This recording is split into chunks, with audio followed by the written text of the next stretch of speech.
I could just put on here. Asking for exemption. That doesn't mean I'm. Just so. I'll put it on there for you.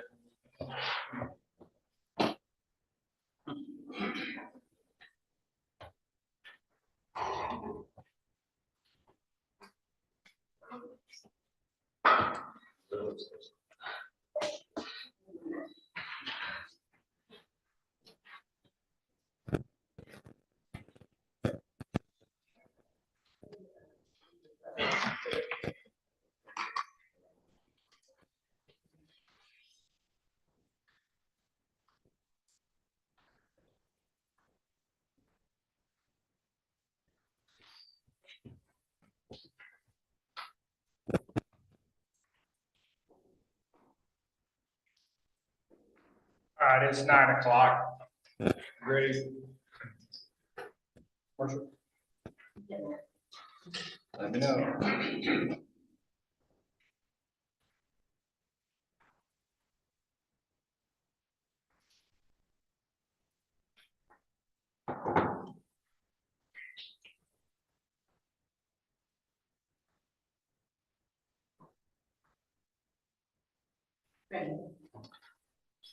Let's call the Blanco County Commissioners Court to order this Tuesday, June 10th, 2025, and ask Ms. Mercer to call the roll.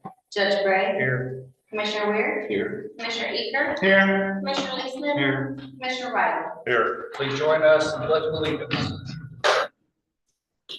Pledge allegiance to the flag of the United States of America and to the republic for which it stands, one nation, under God, indivisible, with liberty and justice for all.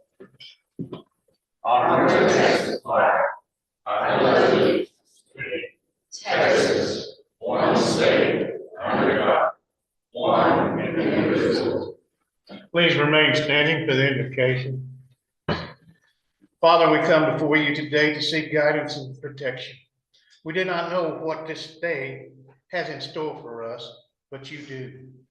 We do not know who or what we will encounter this day. But you, Lord, are aware of everything ahead of us.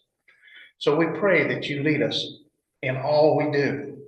Help us to rely on you no matter what. Remind us that you are our rock and our fortress. When circumstances cause us to worry, please remind us that you are ever present in our life. In Jesus' name we pray. Amen. Amen.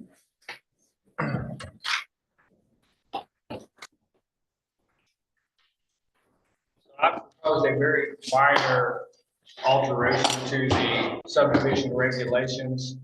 I believe that there'll be a much larger submission in the coming months, and there'll be another public hearing for publication and then public hearing for those. This public hearing is just for the few word change that I've proposed and that we've advertised,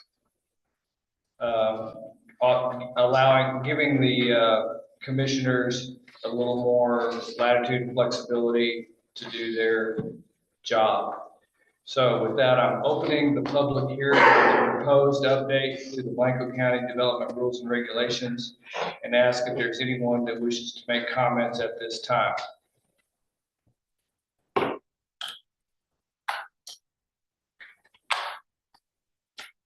So we don't want to look at any of the other changes that we talked about? We only advertised. I advertised, on the topic of Blanco County Development Rules and Regulations. Say that again. On the topic of Blanco County Development Rules and Regulations. Well, then I guess we can visit. I guess I'll retract what I said. No one has bothered till this very moment to let me know that there's more. I guess this was on my. I guess this was here for me this morning, but I was unaware of that. So I thought we were only talking about the one amendment. No, this is news to me. Sure, we can talk about any amendments that any of you want to make, and I guess the first order of business is to rephrase and call this public hearing for all of the proposed updates to the Blanco County Development Rules and Regulations. Hopefully, some of you are aware of them more than I. Anyone? So do we want to go through it now, or do you want to go through it during the agenda item? I want to go through it during the agenda item, and then we can actually take action on it. However, the second part of this is discussion. I'm waiting now to see if anybody has any comment, and I'm still calling for comments.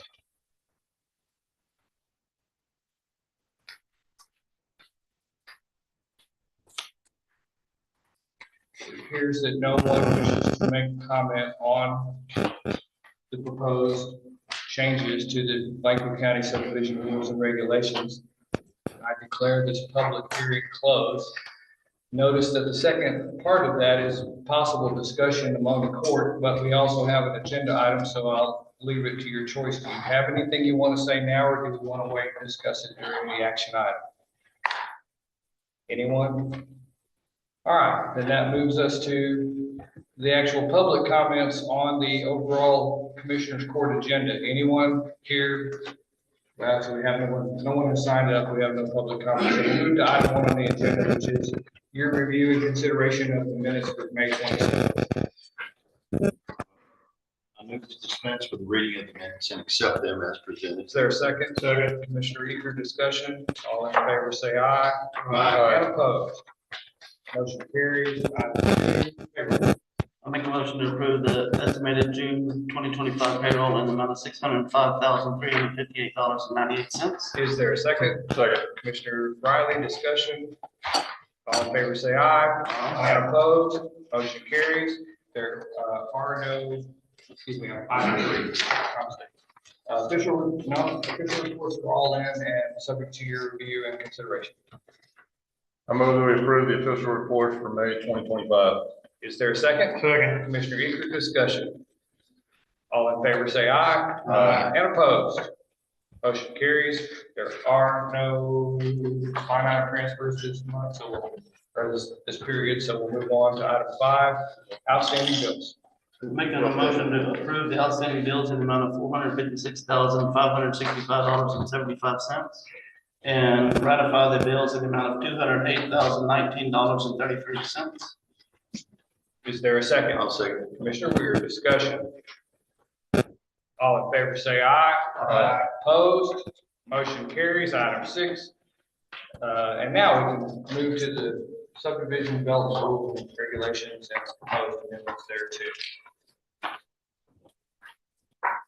So from our previous meeting that was back in January, the comments that were made during that time, I've had to take all those comments and put them into our rules and regulations.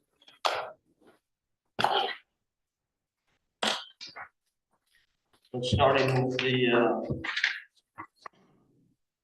2 on the definitions. There's section 120.001, it was labeled definitions.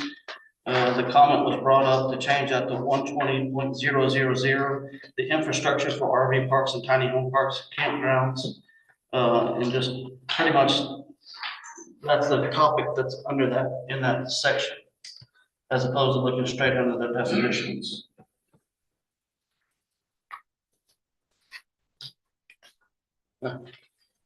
So then in, on section 202.500 plat details, that is not in our rules anywhere. So I don't know why it didn't have a page number affiliated with it.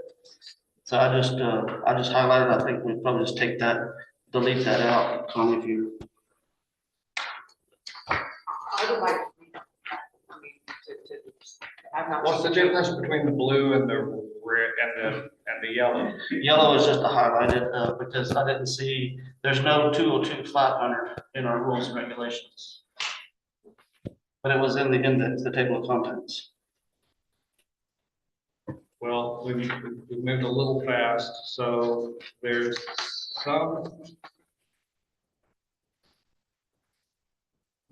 my name is Yeah, referenced so a few times. you're talking about further into the deal. I see, you're on. Yeah, I was still on the table of contents. Okay, okay. So we can go to page 4 if you'd like. During our original conversations, in the introduction, that second paragraph in the introduction, I have marked on here that you wanted to maybe reword that or something of that nature. So, you know, and I'm not saying we need to do it right now, but I just want to highlight it to make sure that that was something, maybe that's changed and we're good with it. So there are no changes to. No, there's no changes to it. It's just not highlighted because I had a note that you made a comment about it, so I just want to bring it to our attention.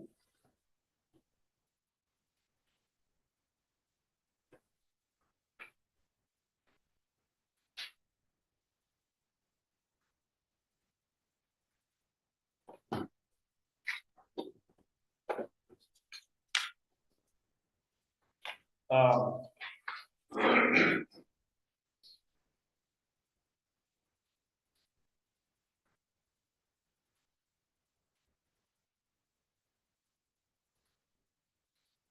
it's contradictory because it talks about variances. We say someone may seek a variance, and then the next sentence is, specific requirements, cannot be ignored. So what's the variance?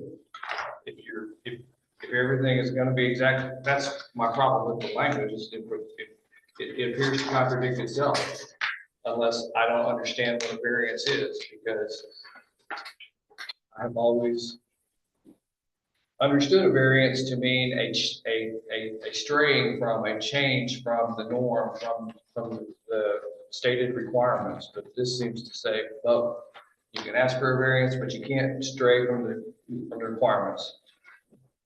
So I'm fine, you know, like just tabling that part of it, and you know, if we want to reword that, that's, you know, that's kind of, I just wanted to highlight it, that way we're looking at the same thing. Okay. The statutory authority, which was section 105 in my notes, you wanted to move that closer to the front, so you didn't have to go that deep into it to find the statutory authority. So I just moved it from 105 to 100. I kept the same language, just moved it further to the front of the subdivision rules and regulations. What is that down there? You got highlighted at the very bottom. Why is it highlighted? Where's that? That's one. You said, So so Ron Bischoff, he, on those notes right there, he questioned that number of residential units that can be built on a lot per acre of land. We don't have such a, to my knowledge, there's nothing in there, but he noticed that, and he wanted to kind of highlight it and bring it up as a question, if that's something that we want to keep in there or reword or say that.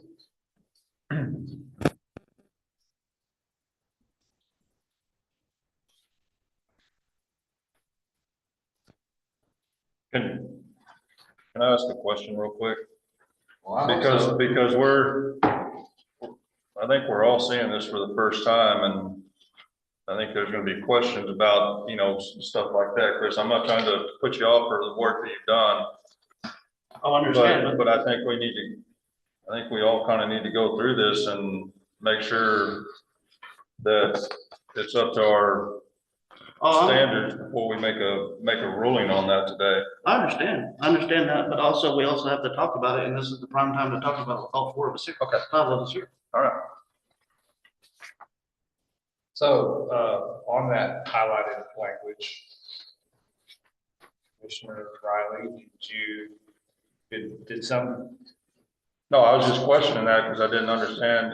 He said he moved the did some, exact wording over, and then that was highlighted, so I wanted to understand why it was highlighted. yeah, what I was gonna say was, did some specific instance jump to your mind? Because it's interesting language about the number of residential units that can be built on a lot or per acre. And I'm not sure what Mr. Bischoff was saying or concerned about. I'm not even sure what I'm concerned about, but I mean, If you have the septic that will support it, I don't see is there an issue with it? I guess would be my question. Not really. well, I mean, I don't know what we're talking about. We're talking about, people build a house on, let's say it's a lot. And they build a house on it, and then they build their mother-in-law's cottage. It'd be probably attached to the same, Septic and well, yeah. but the mother-in-law just don't get along, so they build one for each of them. And then the in-laws divorced, so you gotta build cottages for each of them. So you got 4 cottages. I'm just wondering what this language is just interesting because you could take it to the nth degree. But then on a question to that point though, is if it's under a certain amount of square footage, is it considered a tiny home? Yeah. I'm sure it would be under a certain square footage. I also don't square this with condos. I mean, I'm not sure. I think this is a very important language. I'm just not sure where we're gonna go with it. Yeah, well, like I said, Mr. Bischoff, he just pointed that out and and I don't know that we really have a whole lot of say so on the density of a piece of property anyway. I don't know. So that's just why I highlighted, just for us to look at, make a determination. I'd be curious to start and see what type of authority we do have to start with, and then take it from there. Well,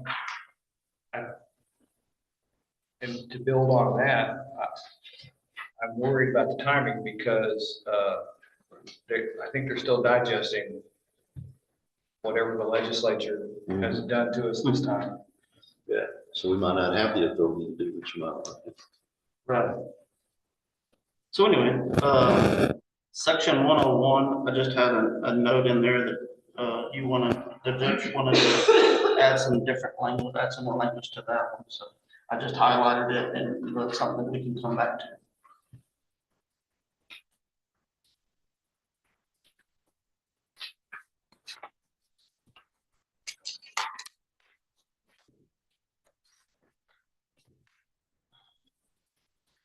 And then 101, 160, same thing, that wording that's highlighted, except when planning is exempt.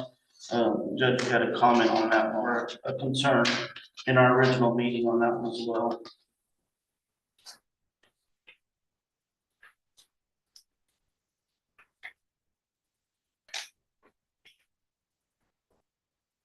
Well, so this one's about water availability.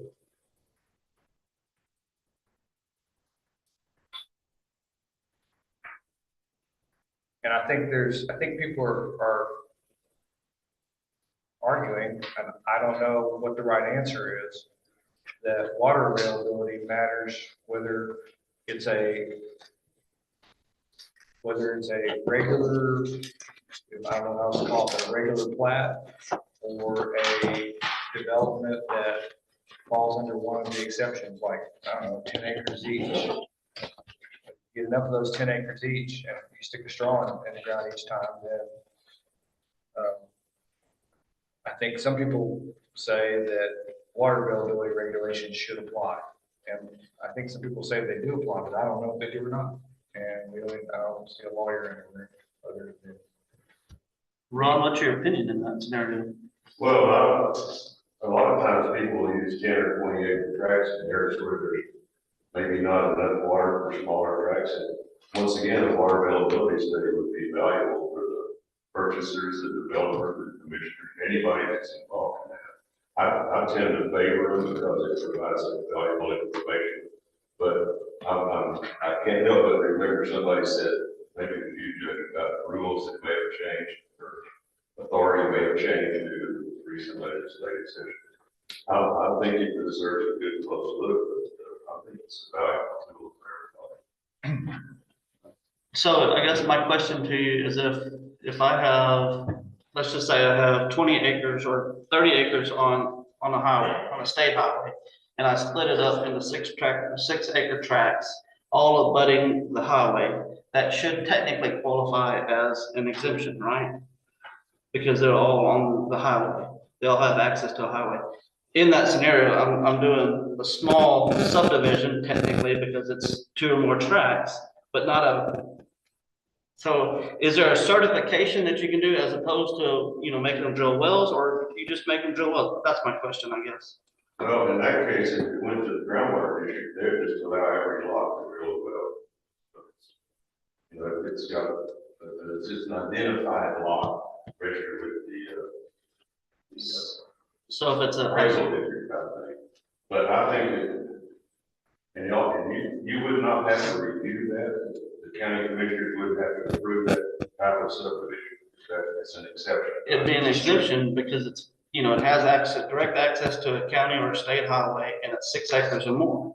There's no public road. So there's an exemption there that, with that exemption, it doesn't have to have the water availability. So that's kind of where we're at, and that's what the judge, I'm assuming that's why he brought this up to our attention originally. So I just wanted to highlight it, and we can talk about it. Well, I think one of the things that bothers me is because it says except when plating is exempt.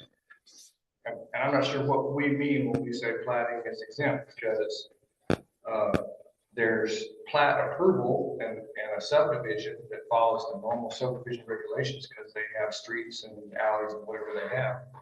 And there's a filing plat that we still require, as far as I know, for so that the ambulance can, even if you're on 25 acres, the ambulance can still find you. So there's a whole set of plats in Laura's office that are not approved Blanco County subdivisions, but they're plats. So when we say, except when plating is exempt, I don't know, when is plating exempt? I guess plating is exempt. Family. I guess plating is exempt when we're doing the affidavit of the land location. But, this might be argued by people, by developers that are developing large lot subdivisions that they don't have to. And Tommy makes a great point, when you talk about a family, so if I'm gonna split it up to my 4 kids, then, do they need to go out there and do a water bill bit? Because that's just, hurting them. And I'd say no, because it's an affidavit of land location, and that's up to them. You Well, I don't know if it's just hurting them, because, the neighbors are gonna. That's true. So anyway, I just wanted to highlight it there. So in section 103, under bond requirements. So our question was brought up during one of my last subdivisions. If you have a public water system and even a public sewer system, why wouldn't that equipment be in the bond? It should be, correct? Wouldn't y'all think? Because if for some reason the developer falls through and leaves a partially built public water system, somebody's gonna have to come back and finish it. I would think so. So I just added on that cost for roads and drainage improvements, I just added water and sewer infrastructure. So that seems reasonable. That's going to change, if I'm a developer, that changes the bond quite a bit, doesn't it? Assume it's 10% of the water system. Right. What if it's a third party putting the water system Still under the developer to make sure it's all done in? right. And so the bond would still be with the developer. Oh, yeah, We've already been through that. we've already been through that. Don't want to get into bonds being held by others or supplied by others. Needs to be by the developer. Okay. I'm just imagining that, a Rock and J kind of subdivision with water treatment and water, and sewage treatment plants, probably not cheap. I don't disagree. I'm just imagining this is a big change. Right.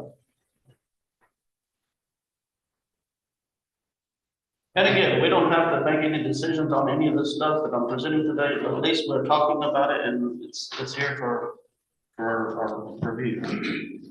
And then further down there, I have a signature page, must be signed off by the county inspector, a fire marshal, and the designated representative of the county to certify the completion of, everything's done, along with a TCEQ approval number if applicable. So talking to Mr. Roberts, yesterday, based on, because remember, whenever he brought the information in for the subdivision, he submitted his information to TCEQ. But he did not have a final approval at that point. So I'm just looking for, before we release the construction bond and move to a maintenance bond, let's just say that the TCEQ has approved it. And he told me that TCEQ just pretty much gives you a number on that deal. They don't really physically come out and inspect anything, but that certificate, there's a number on the certificate. So I'm just asking for, hey, before I release the construction bond, I just want to make sure that TCEQ has approved your system and it's all signed, sealed, and delivered. That number means that it has been approved, or it means you're in line for approval? He said once they send you a certificate, it has a number on it. Okay. So, and I asked him if he had any issues with that, and he didn't seem to have any issues with that. Just, to go from construction bond to maintenance bond, just to supply the number that TCEQ said thumbs up. So that red language really is, in practice, it's the commissioner. In practice. So Ron Bischoff, question though, because I keep referring to him as the county inspector. Is that the right terminology in y'all's opinion? Where do you want to put it? I don't know, but whenever some of us are saying county inspector, we're talking about the OSSF. Yeah. Fellow that drives the truck around and looks at installations. Right. So that's the question, what do we want to call road engineer or what? Consultant. I would put him as the county's outside engineer, Consultant. consultant. Consultant You engineer. can change. Consultant engineer? Yes. Okay. County consultant engineer, as opposed to somebody else's consultant engineer. Which is important. Because there was a bill this time that I believe did not pass, and I hope did not pass, that was taking the county out of the whole equation. And all the developer had to do was have their own engineer sign off on things. So I can go back and change all the one, when I refer to the county inspector as Ron Bischoff, basically, is who I was referring to, I can change that to read like that then.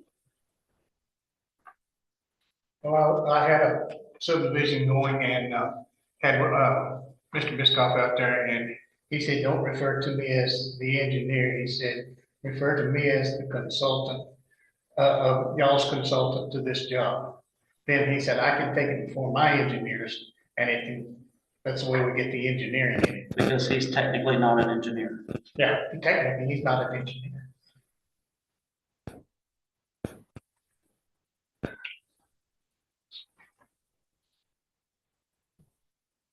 County consultant inspector, or just county consultant?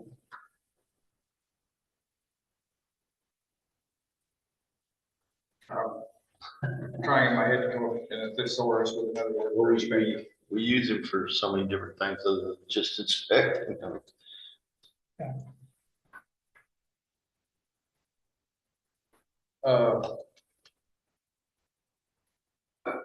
He brings in, lines up the density testing and all that for us. I don't quite have it. It's in flow, but something like county development consultant.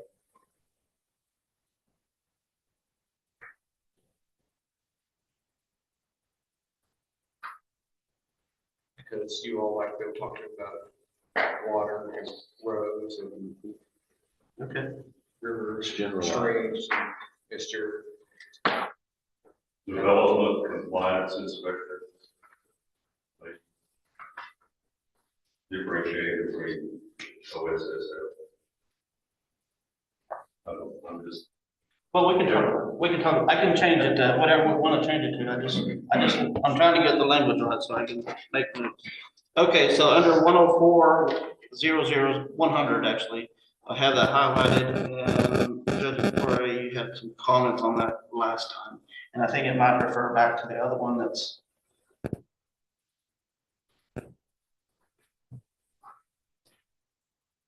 I'm not sure, honestly, Okay. at this point, other than, today, I don't know what, I was thinking back in January. March, April, what it was.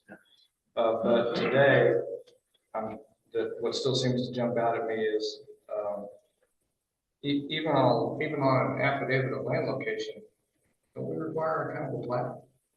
Especially if it, because there have been several developers lately that it's over 10, so we don't, we don't have to jump through all the hoops, but they still are required to submit a plat, so Kathy to be able to do roads and yes, they all still need plat. So today, that's the phrase that is jumping out at me and giving me heartburn. I don't know what it was back then. But yes, Is that, I have- is that platted before and after, or is it just showing after the fact? It's the 10 acres you're cutting out of it or whatever. Or does it show the body of property with that 10 acres being cut out? Well, every affidavit of land location that I've seen that you all have brought has both. Yeah, it's both, right? It should have, right?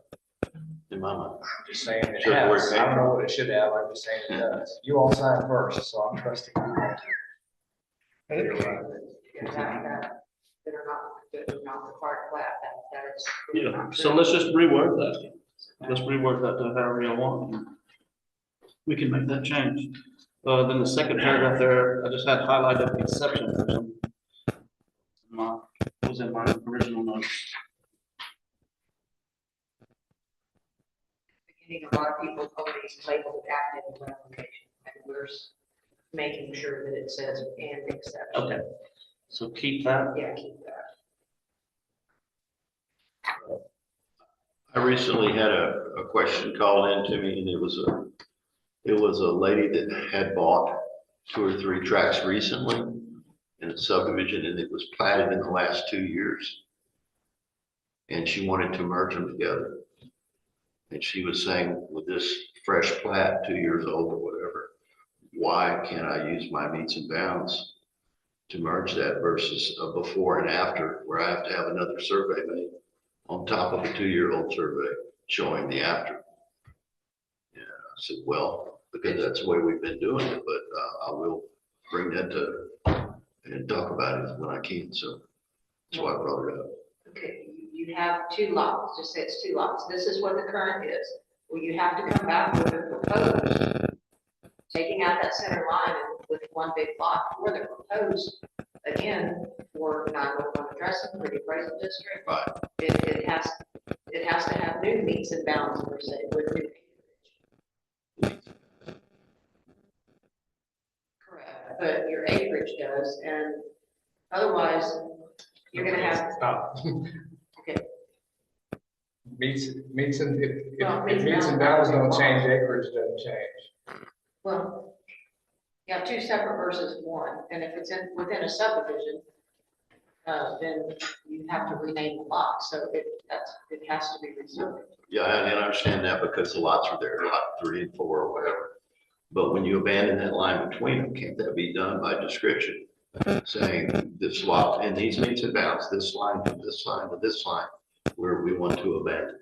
Well, yes and no. It's done, that's done by a surveyor. It means you and I don't go around talking about meets and bounds. It can't be done by title. I don't think a title company's gonna do it without a surveyor Okay. telling them what it Okay. is. They were just saying, why should I have to pay for, with a recent survey, pay for another survey? And what I'm gonna come back with, I say, because you're deciding to abandon a line, it requires a surveyor to do that. That's the answer to it. And the 2 lots have to be reconfigured into one, again, for appraisal, 911. Ms. Strickland shaking her head, yes and no, so we must, yes, up and down. And I know that he's been abandoned, and someone's gonna use send PEC a letter saying we're doing this. They have to apply, to PEC of any utility company and have recorded releases of those easements with a packet to bring it in to And replat. normally that is the surveyor. Well, sometimes, I mean, sometimes the surveyor just does the survey and then the landowner does all of the rest of it. Okay. They want to keep the cost down, so they will apply with the utility companies, et cetera. Thanks for answering my question. Okay, so page 12, property cannot be sold. We had that one highlighted and I had just raised name by it, so. I got my name on a lot of this stuff. I don't remember, you were the only one making the comments. I don't remember that. I thought the other three were. I don't even know why.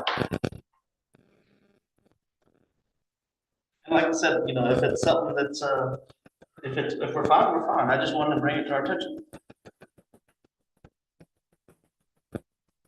At the time of the land affidavit, right? Yes. Family division. So too. At the time of the division. Maybe that's, No, it says,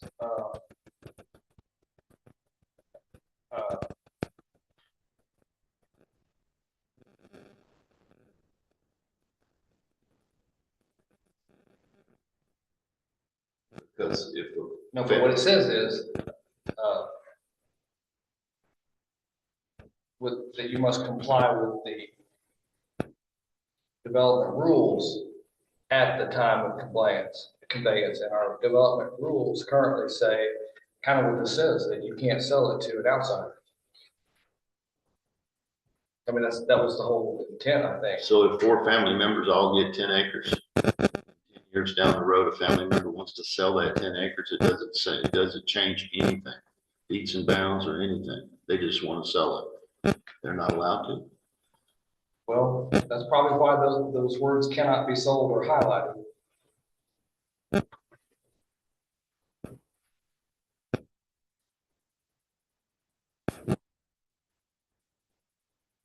But I don't know the answer to I don't know what the right answer is. Because I have a feeling that's going to come up sometime. Well, that's why it's highlighted. And apparently my name was stuck to it. But, sorry. it's all right. If nothing changes, the easement, the size of the property, the description of the property, all of that, one owner is going to come back in and just assume ownership of that property. But I take it to say that, you know, and I think the intent was at the time of the split, At the time of the split. it can't be sold to somebody else. Right, And there can't be a a third year party. later, if I want to sell my parents' property, I have 100% have the right to do that. Yeah, there you go. But in the division, you can't have a third party. Right. I agree with that.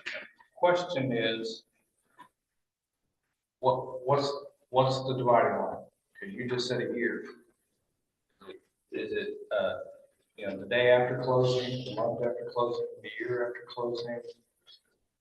And what's the intent? What was the intent when the legislature said you don't have to get commissioner court approval to plat a division of property if you're dividing it among 4 relatives? Okay. What did they expect out of that?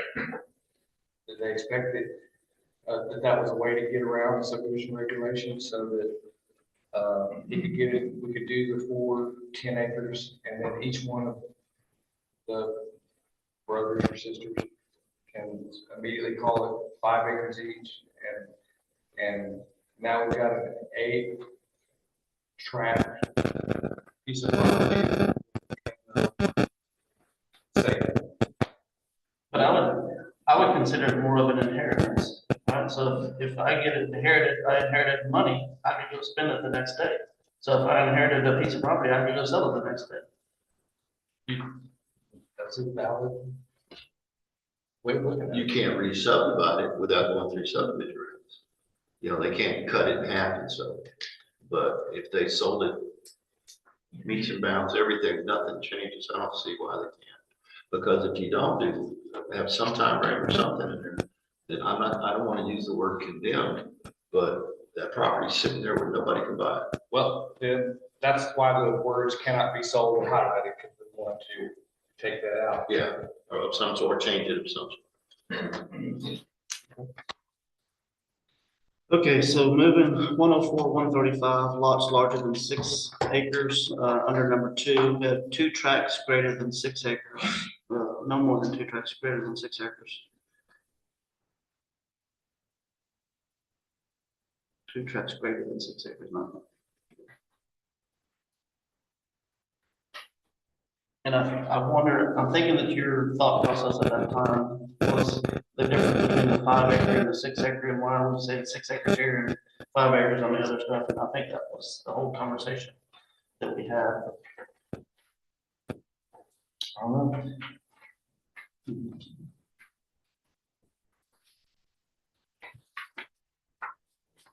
And the response was, I was, obviously it was following another county's rules and regulations, and that's where the 6 acres came with that. We can change that if we like. 104, 190 division required by lender. Okay, now, you have my name on this, I have no idea what's going on with it.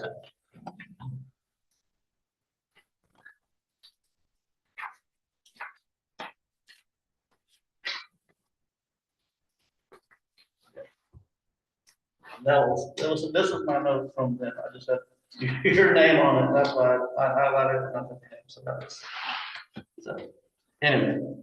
But we can look at that later. I mean, you can look into that and see if there's something, some language in there that you'd like to change. We can keep moving forward. So we're on page 17.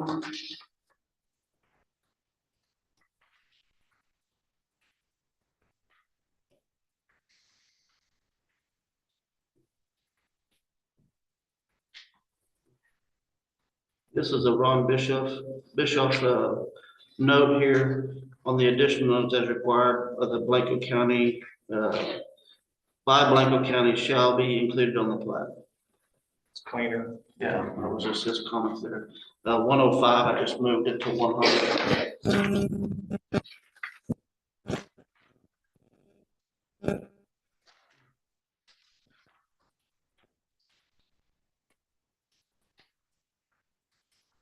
So page 22, in our fees, we have a FEMA development review, and I was trying to give a definition for that. And I pulled some information off the FEMA website. Ron Bischoff, he kind of massaged that to create a definition. And that was his definition.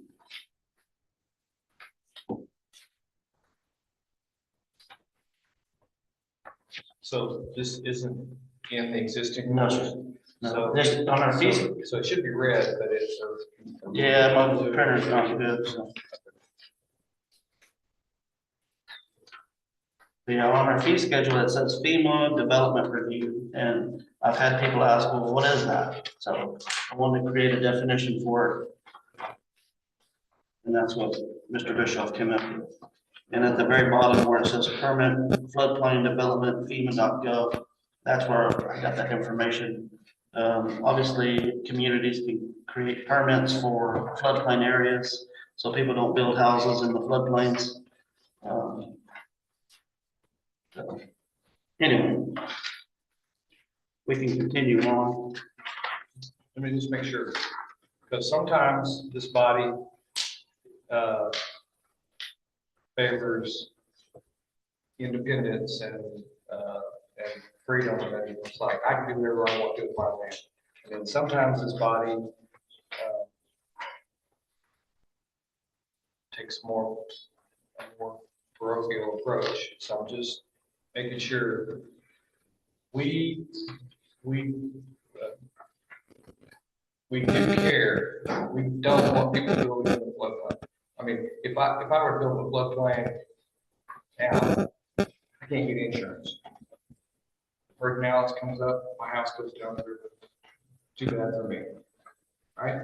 Correct. And I probably, let's say it's not, because I don't know the answer. But it wouldn't surprise me if I wasn't eligible for any FEMA assistance either. Because I was stupid enough to build a floodplain. I don't know, the city of Austin dealt with Onion Creek where they had to buy out all those houses, and I think that's kind of where So, city of Austin did it. And so, what we don't want to do is Blanco County find out. people that built in a floodplain just because we allowed them to. So we don't want to allow it to. But Because we don't want to find out. also don't want to be in the permitting business where I'm permitting and saying where you can and cannot build on your property. But I think it's really it's showing in our fee schedule and, where the developer is required to draw, just because there's not a FEMA map of Blanco County, a good FEMA map of Blanco County, it's the developer's responsibility to draw those and show those 100-year floodplains to identify those so we can say, hey, and the property owners buying it obviously know that I'm buying a tract that's 50% in the floodplain. Sorry, my mind wandered. If I was wishing, you know, when the pipeline came through, Kinder Morgan did the floodplain mapping for that track, for that pathway, and gave it to us, and we have floodplain mapping, but it's limited. I wished now that I had bargained with them for them to do the entire county. Right, so, and another scenario is when a developer develops a piece of property and they're doing a 100-year floodplain, can we take that information and include it in our GIS mapping? That way, we're building our floodplain out one piece at a time? And is that the standard you want to use? I'm just trying to get to a point. Because I learned 10 years ago, there's such a thing as a 500-year floodplain. It's true.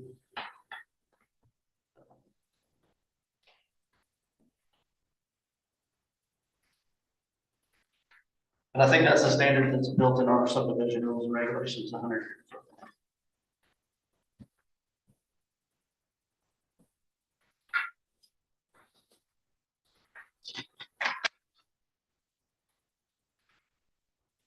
So moving on to, page 27, just the financial hardship. I just had that highlighted with the comment that we need to look into that a little bit more. That goes back to the first one. Because they don't. Job. Yeah, so let's make it a job. Page 28, this is what I was referring to in the table of contents. It was 120.001. I just deleted the bold there and moved the bold up to 120. What are we thinking about? I'm just looking at the whole title, requirements for recreational vehicle parks, tiny home parks and campgrounds. What are we thinking about doing? Because so far, my limited experience has been that the tiny home situation is very different from the RV park situation. Because we have specific rules that say you gotta build public bathrooms and showers, and you have to have some stuff for it to be an RV park. Which didn't make any sense in a tiny home situation. For example, the tiny home situation down in precinct way out in the middle of West Blanco County nowhere, where they put in what, five tiny homes, all of which have washers and dryers, or maybe. I think it's defined within this section. And what do you mean by that? I defined it, tiny homes, has the, washer, dryer, and a restroom, and they're exempt from the public restroom outside. Okay. You believe that's the case? That's the way I remember being written. Okay. So then on the next, you have anything on that? Well, I just want to confirm because the person who gets the most questions, I thought that we hear a lot of confusion about the difference. Yes, sir. And then they're throwing condos and condominium regime in amongst all of that as well. But is it their fault? And as Commissioner Eaker said, it's in print. They just have figured out how to interpret it. Or is it our fault because we don't have it laid out I think it could be a little cleaner. It could be cleaner. It could be cleaner, more specific. Almost the tiny home park could almost use its own separate from an RV park because of those situations.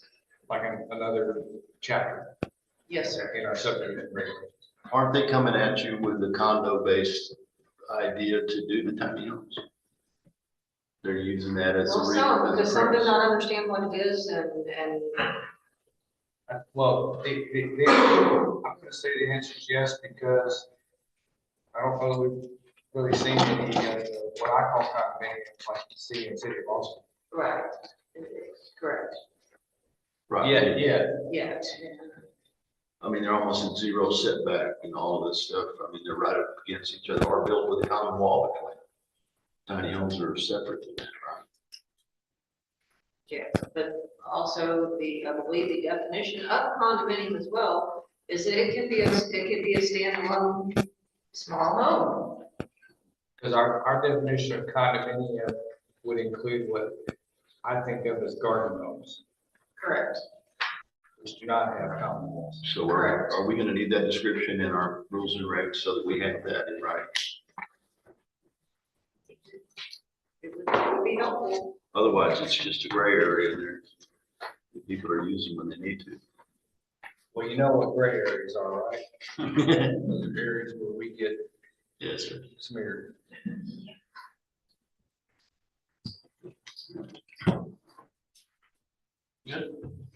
Okay, so hard surfaces, we just took out 5.5 and just put 6-inch thick with steel reinforcement.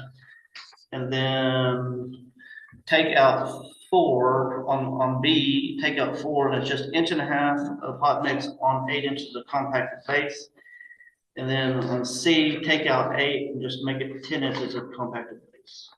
Those are all recommendations from Mr. Bishop. Just to kind of clean that up a little.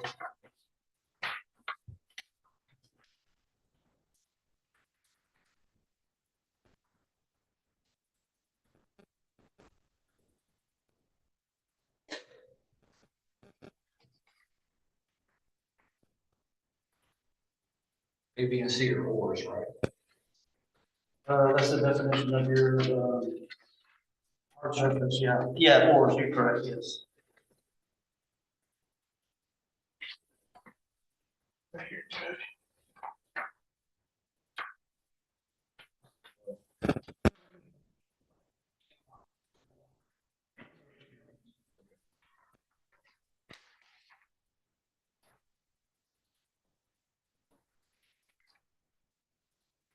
Commissioner, you come up with the 10 inches, that was recommendations from Ron. That was all from Ron, because our original rule said 8 and then 10, Right. and he just scratched the 8, just went for 10. Okay. And do we have any not an exemption, but an option in there if they're doing 2 inches of hot mix where you can reduce the amount of base? Yes, Hard base. that should be B, you know, like 1.5 of hot mix with what's the base on that. Gotcha.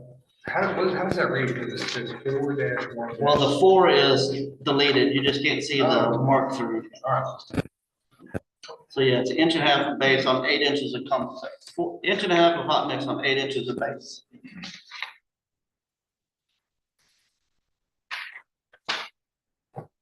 And he said that meets our standards in the back of it as well. Basing that off of 10 inches compacted base on a chip seal, he's backing off 2 inches to allow for the hot mix. Is that correct? Yes.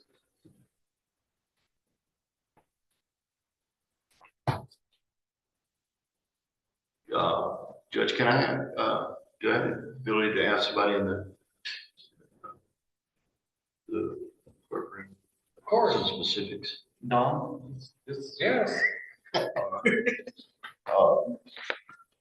Daryl, right? Daryl, y'all built probably a lot more roads than I could ever think of. Have you seen the 10 inches of compacted base in any other county around here? Is that normal? Well, the norm rule is geotech with the approved set of plans. By what's underneath, what it's all laying on, that's how he comes up with the structure. Okay, It looks like y'all are jumping over a geotech engineer. so we're predetermining it. You're predetermined, but if you're gonna do that, you should say the minimum. If this is the minimum required.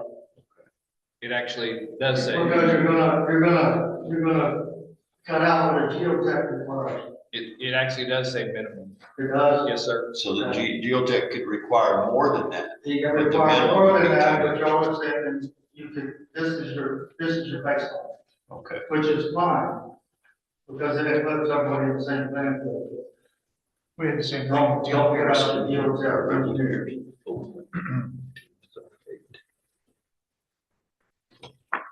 Okay, thank you, sir. Okay, so page 34, I'm not really sure what his thought process is here, why he scratched court and then put a comma after commissioners and then, I don't know. Okay, I would like to move these fees to the fee page, because when people are doing an RV or tiny home, they're thinking those are the only fees that they pay. Okay. Where, what do you want to do? Move to, is there a fee page? Move to the fee page. And I might have, I'll have to look. I think I might. Because they do have to pay engineer fees and all of that. Yeah. That's an argument because it's not specific. Okay, so then, under the preliminary conference, I added that what we were talking about in y'all's president representative or designated representative, in there, and then a meeting between the county inspector, which will change that all wording, the developer, the engineer. So remember we talked about trying to get fees up front for reviewing stuff? That way we're not just out there and I did that yesterday, so Monday. I put on the bottom of this, review fees will be due at this time. So, and we're just talking about the review fees that we technically pay to officials. That's, Yeah. I did that yesterday. So anyway, that's what I put in there, so. The only thing I can, the page where it says board designated, you have Level County. Yeah, We have never in my time had them come to a preliminary meeting.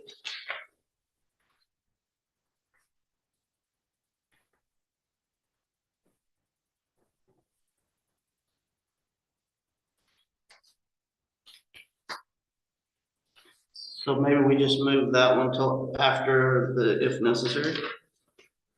Yeah, I mean, because hopefully they would have already maybe contacted them to see what kind of water is available in that area. And that's, I included that in the, another section, in the groundwater section of it.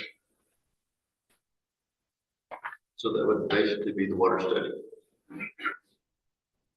Well, if for some reason you want to sit down, during your, whenever they're coming to you with their initial setup. Yeah. If you want to have the groundwater. You talk about it. You have the ability to do that.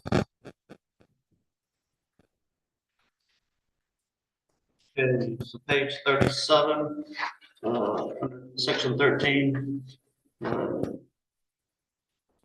This is kind of where Ron Bischoff was leading the way on his, how he wants to see this proposed, what his proposal is.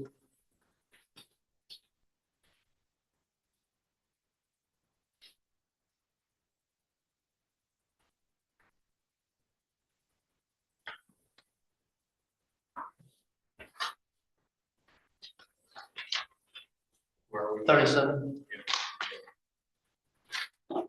Okay.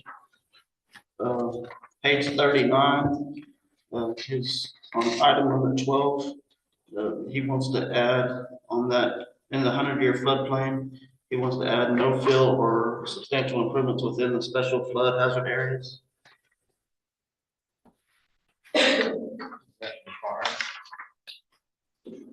That was just his recommendation, where's wording.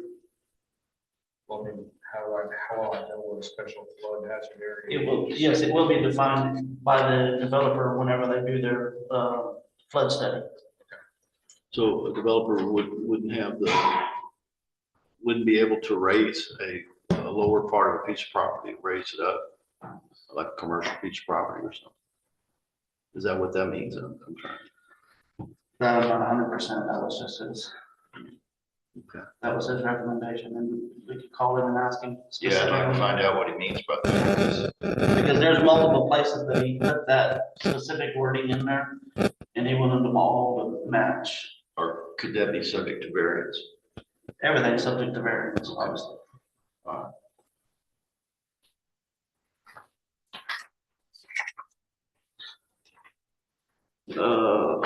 Page 41, section 202-360, I added that designated representative in there.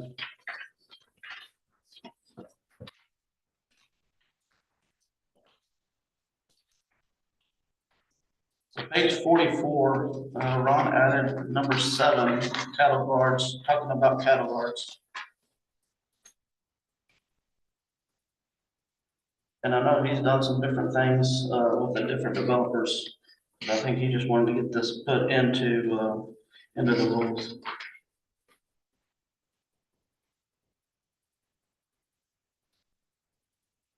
What does it mean unless otherwise approved? I would assume that this Doucette Associates would, if there's a different method that the developer is wanting to do, then their engineers within their company can approve a different standard.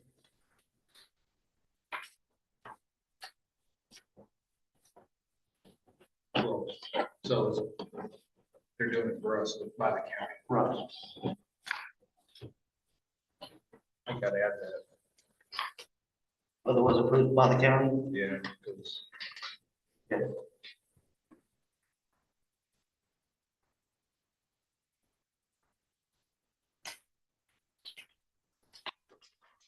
I say something about, this right here wouldn't be covered in the fees. There could be a extra charge for if they wanted to, have something else approved like that. Cause they, because we're gonna get charged for reviewing it. Okay. I want to build a cattle guard out of, I don't care, titanium. Yeah. And so it's gonna cost Blanco County money because Bishop's gonna have to study whether titanium will work. Yeah. And you think we should have a fee? well, but they're gonna have additional review time, Yes, that's what I've heard. so we should have a special wording in there to cover that, so we don't get stuck with it.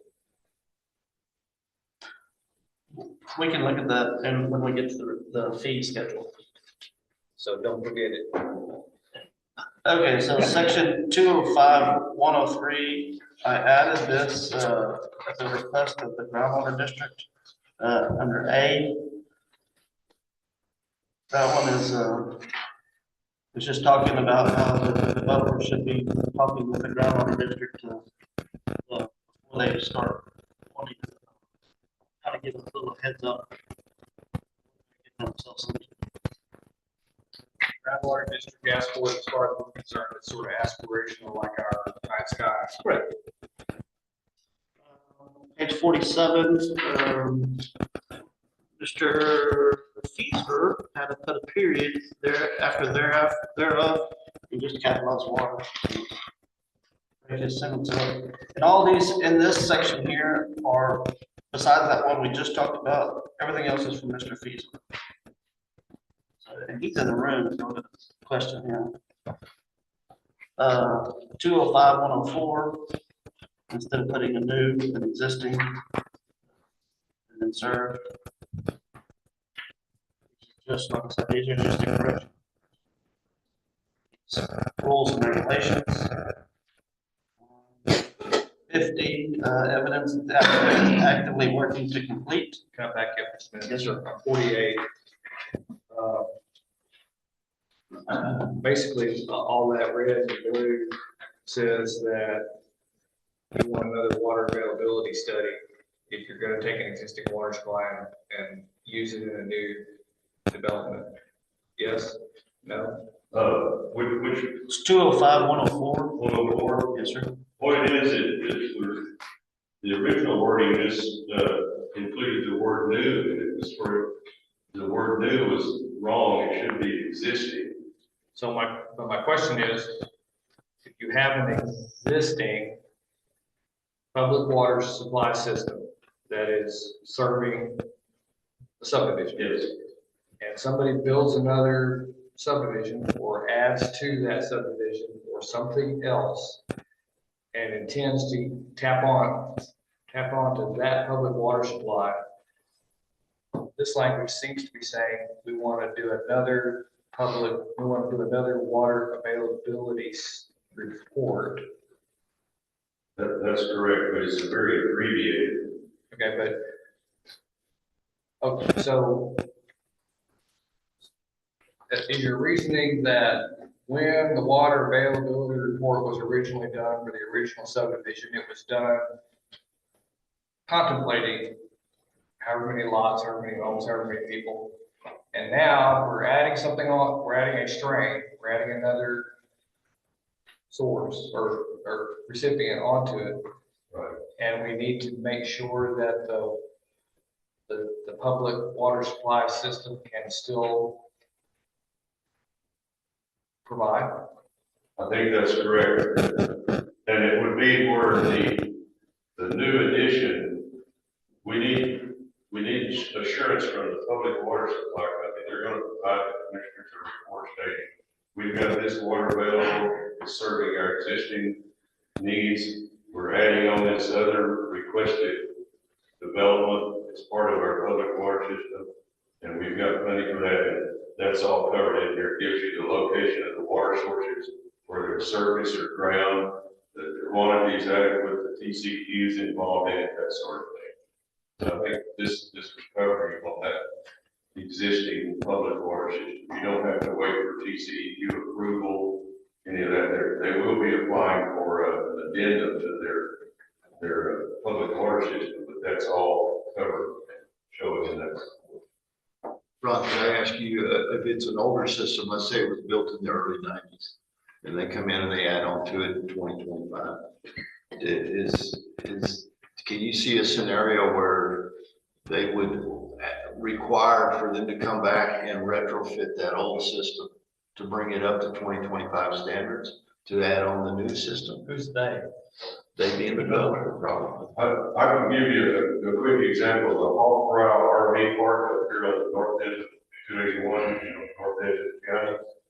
They had to become compliant with public water system rules a number of years ago. And they had to upgrade their two existing wells. I believe they had to extend the casing up with flood, they had to add a chlorination system, whatever was required by the TCQ. They had to do testing, and that all got approved and everything. Well, 2 or 3 years later, they added, I think it's called the Peach Orchard RV park now. Am I right on that, Chris? It's right across the road.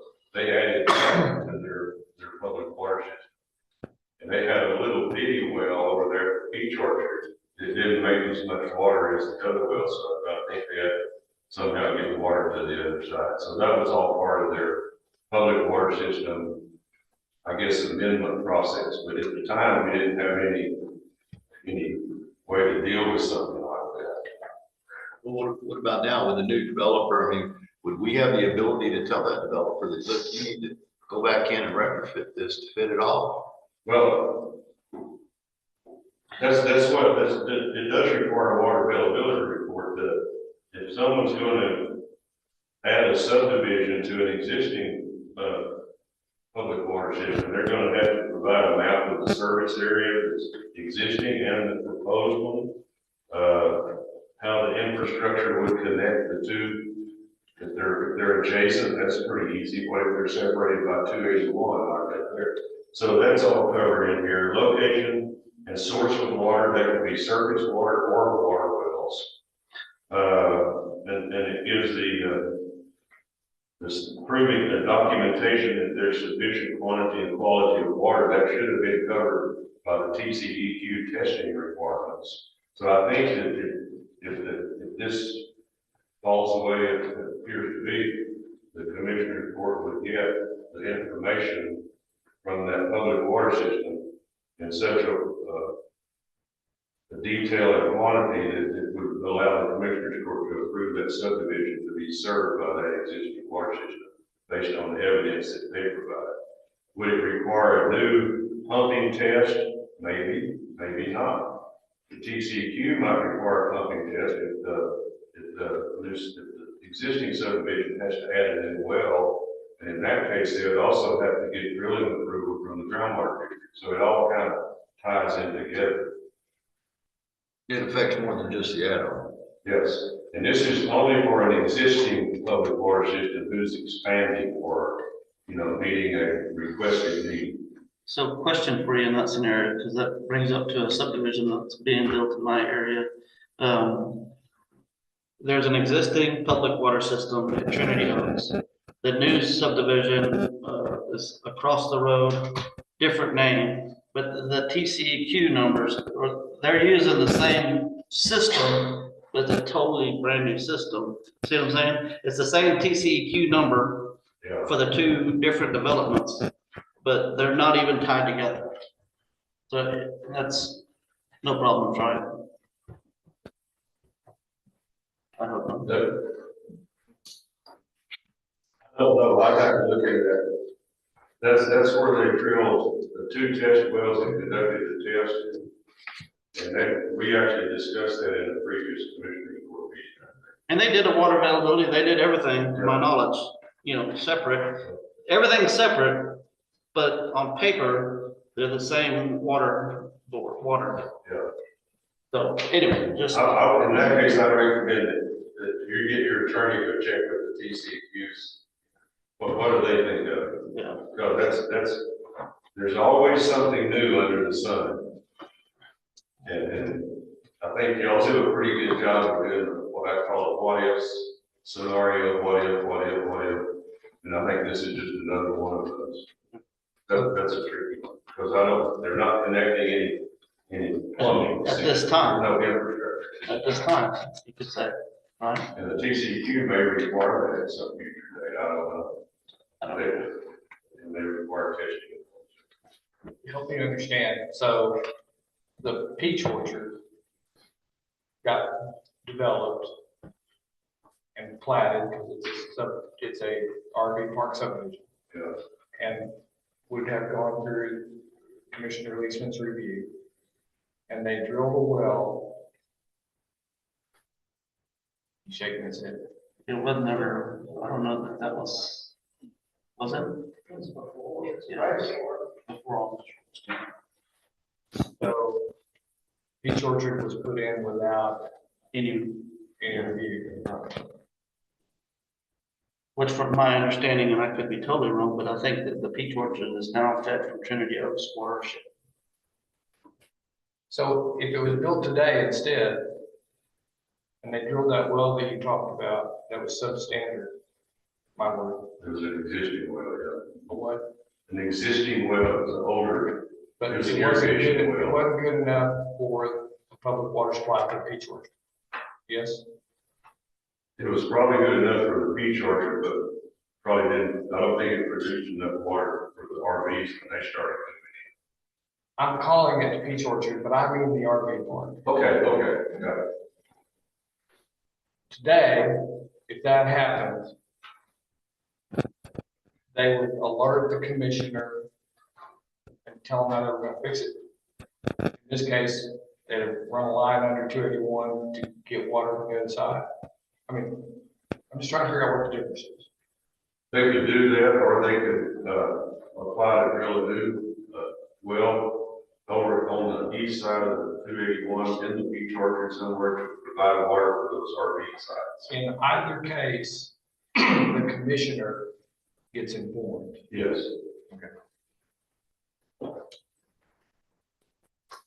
Question, I think, no, No, no.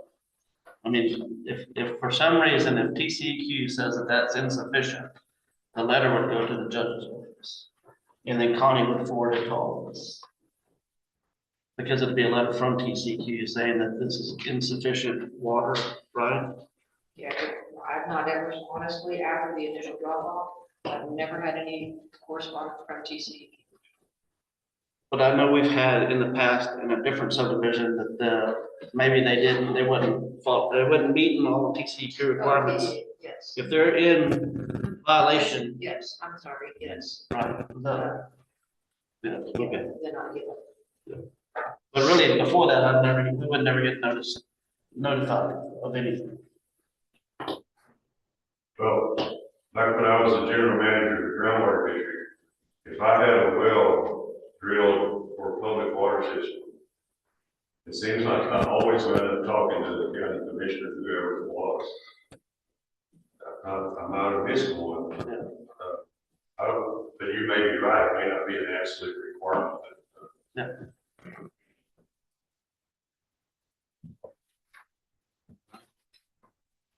Good. On page 50, evidence that the applicant is actively working to complete, under number 5, Ron. That was all Ron's wording here.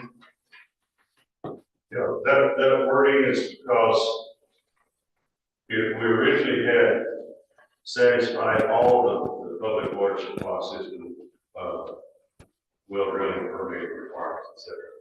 There's no way that could happen. You guys are on a short timeline to approve the subdivision once it's submitted. And sometimes the TCEQ can take months to go through their approval process. So what I was trying to do here is to make this a reasonable approach. If they've submitted an application and they're doing testing and they're submitting that, they're working with the groundwater district to get the well drilled and approved and inspected and all that.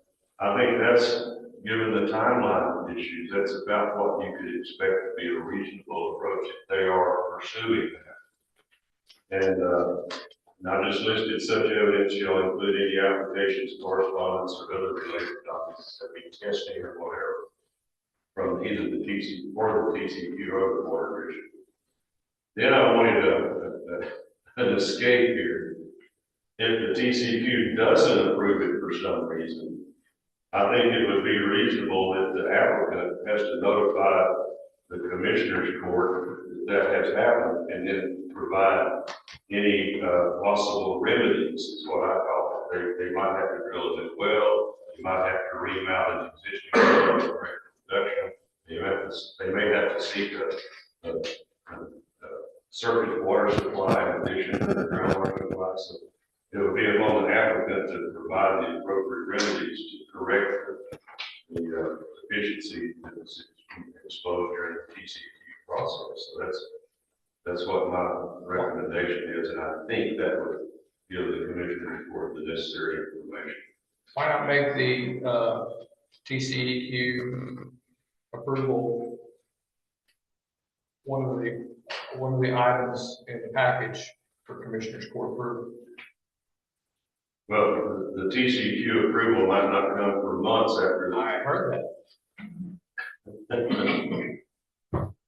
But why put it on us in our 30-day timeline to approve something that you're telling us might have a glitch further down the road? You're trying to find ways to give us some teeth further down the road, but why not make it so they have to get that duck in a row before we ever have to address it?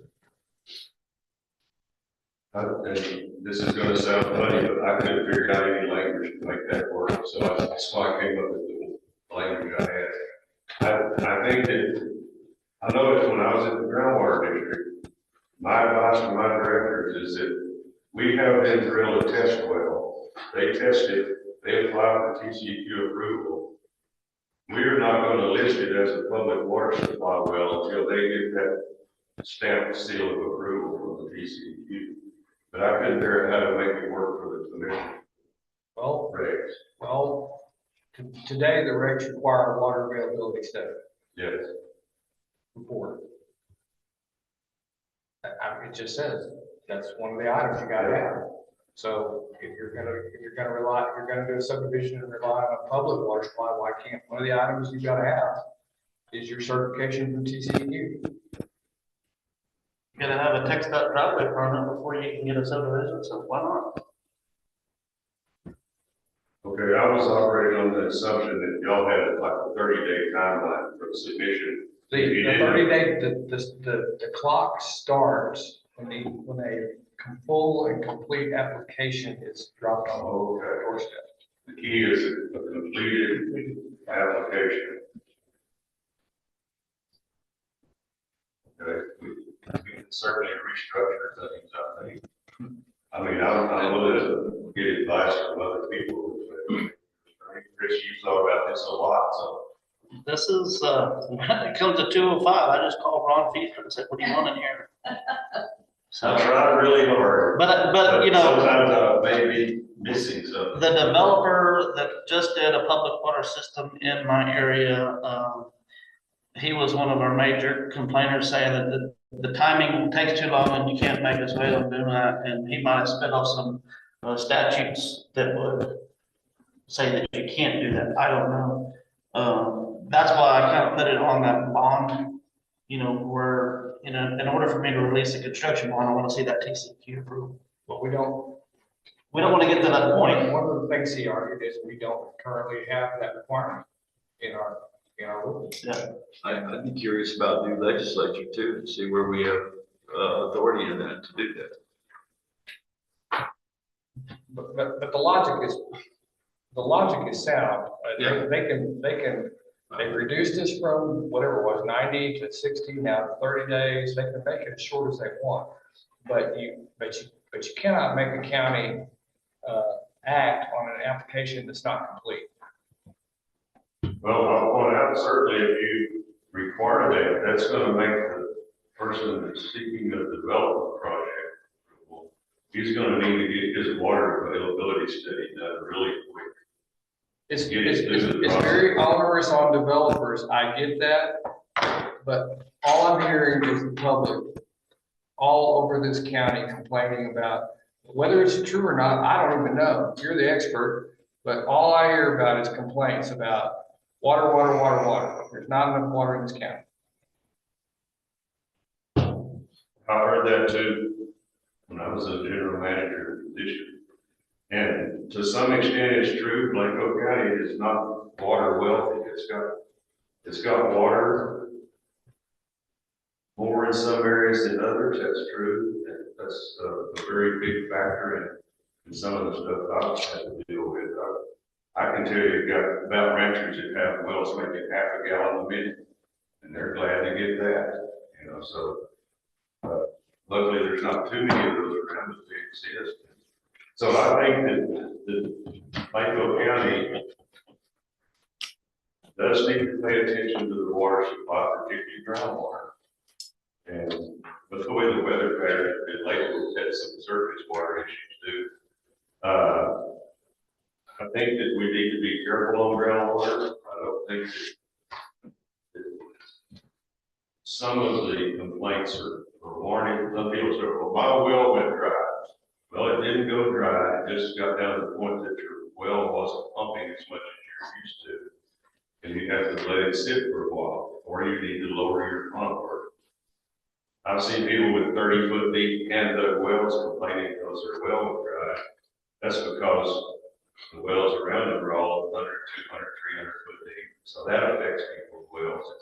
There's a variety of issues, and it needs to be paid attention to. That's why I'm a big proponent of water availability studies. So that gives you the best information with a reasonable approach. I mean, we're requiring a water availability test for every 100 acres in the county right now, on the subdivision part thereof. And that gives you a pretty good snapshot of the water availability in any given area. So I'm a supporter of it. I think everybody wins on those water availability reports. Yes, they're costly, but then that cost is rolled into the cost of the lot. And sometimes those lots that have the wells test well drilled on, gets sold first. I think we can justify a lot on water. I'm just wondering, we got quite a bit of agenda to go through. Wanna think you complete this, you want to recess this and come back to it in a little bit? We can do that. I mean, We're trying to get through this, well, I mean, yeah. how much more is, Oh, I think the majority of it, it's not as bad as this first section's was. But we can recess and try to get through the rest of your agenda, and then if everybody wants, that's fine. we'll come back to item 5. Later, moving to item 6. I'm sorry, not 6, moving to item 7. Internet service, just cannot catch a break and get good luck. If this item had gotten enacted a couple of meetings ago, we would probably not have had the downtime.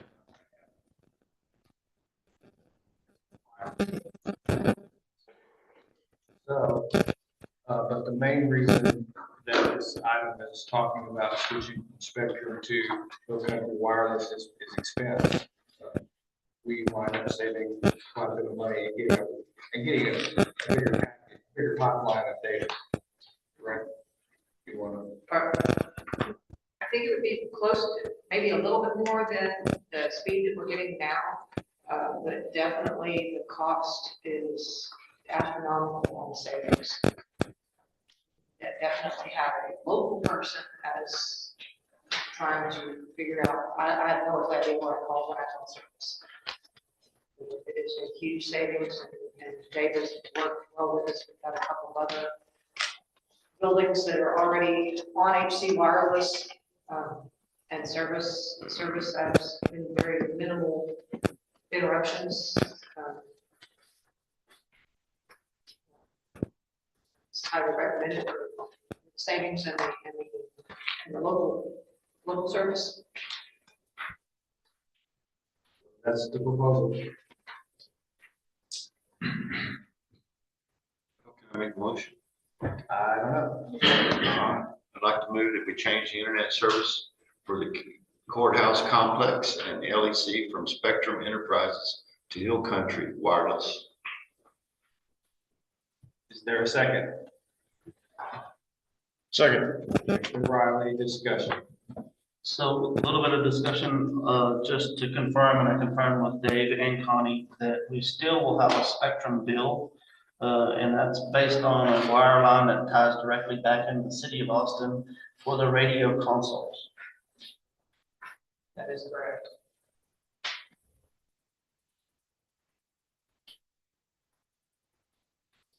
And I know that Hill Country Wireless is here. Maybe you can answer this, or maybe he has to. So Spectrum has a fiber cable that goes all the way into the jail. How is Hill Country Wireless providing? A fiber line into the jail as well. Is it a different fiber line?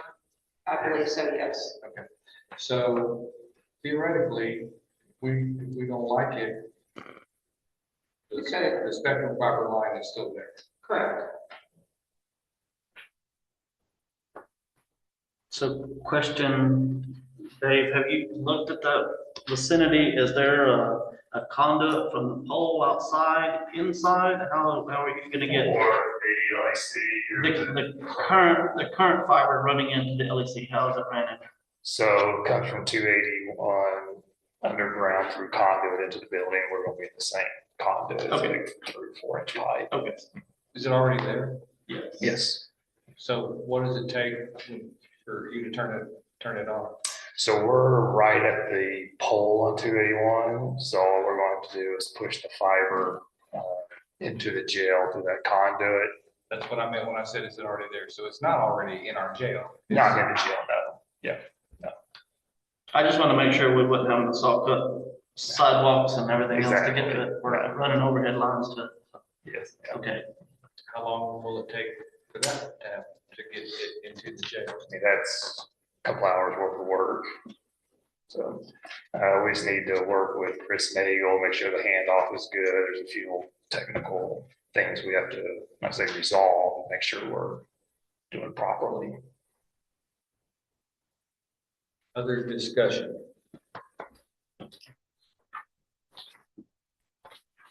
All in favor, signify by saying aye. Aye. And opposed, Who's the second? it would be Commissioner Riley. Thank you.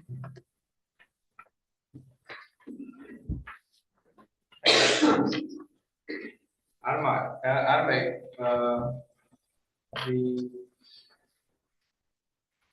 there's been some sort of, there've been many discussions, some of you have had them, I have had some. We've talked about some realignments, and the idea is to, and there's been a posting for years for an OSSF assistant, trainee, all kinds of labels. But we're at the point of thinking, and then this Strickland has decided to ultimately retire. So we're at the point of thinking about combining functions. The 911 addressing function and the OSSF inspector function into one person. We think one person can do it, at least today. Blanco keeps growing, Blanco County keeps growing, who knows? So I interviewed 4 people for the job, and Mr. Walston had the best credentials. I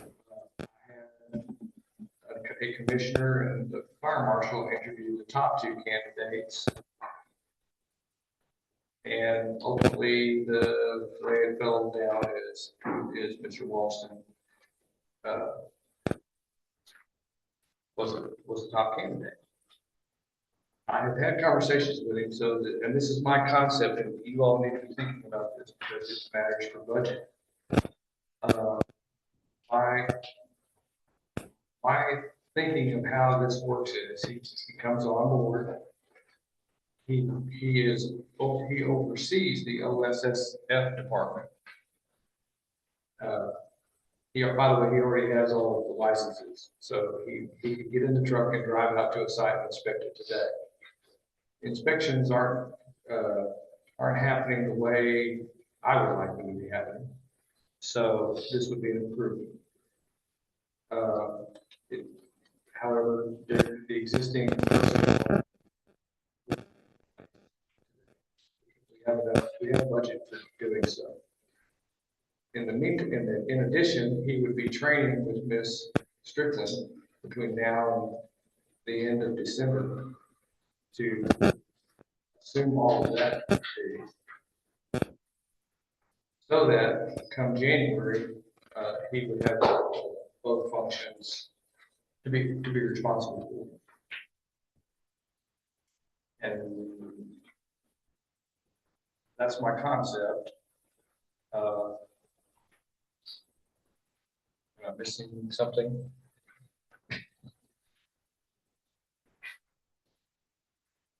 So that's where we are.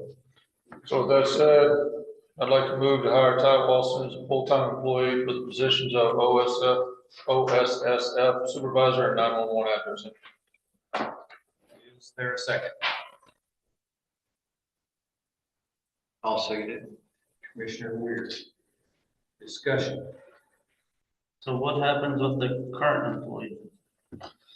The current employee Stays on to the, stays on.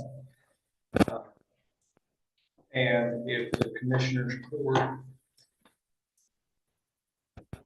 has reservations about the size of that department or about the productivity of that department, then that's a matter you can think about during budgeting.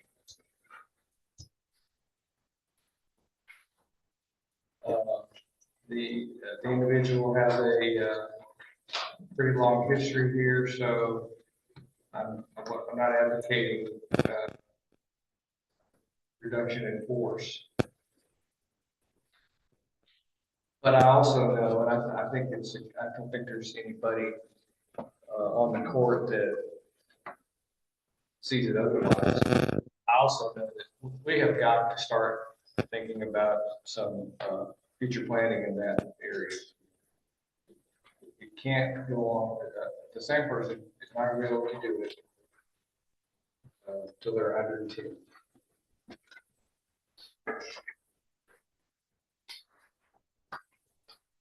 So,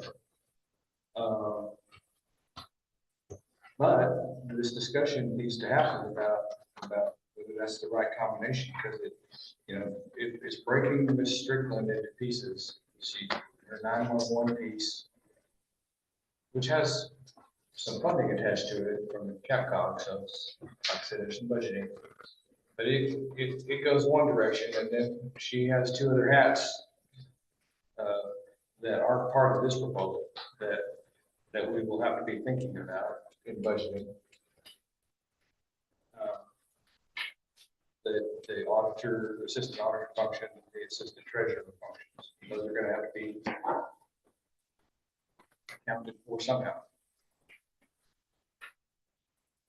come the end of December.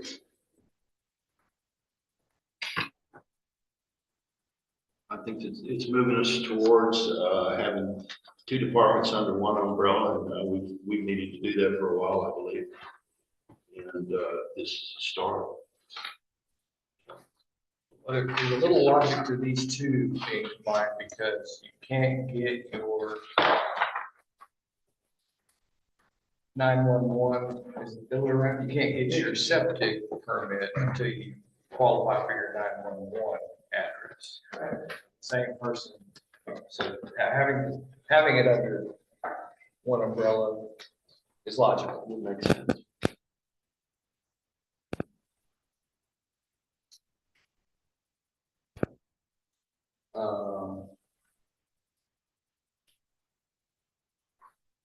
I guess I'll go one step further and say that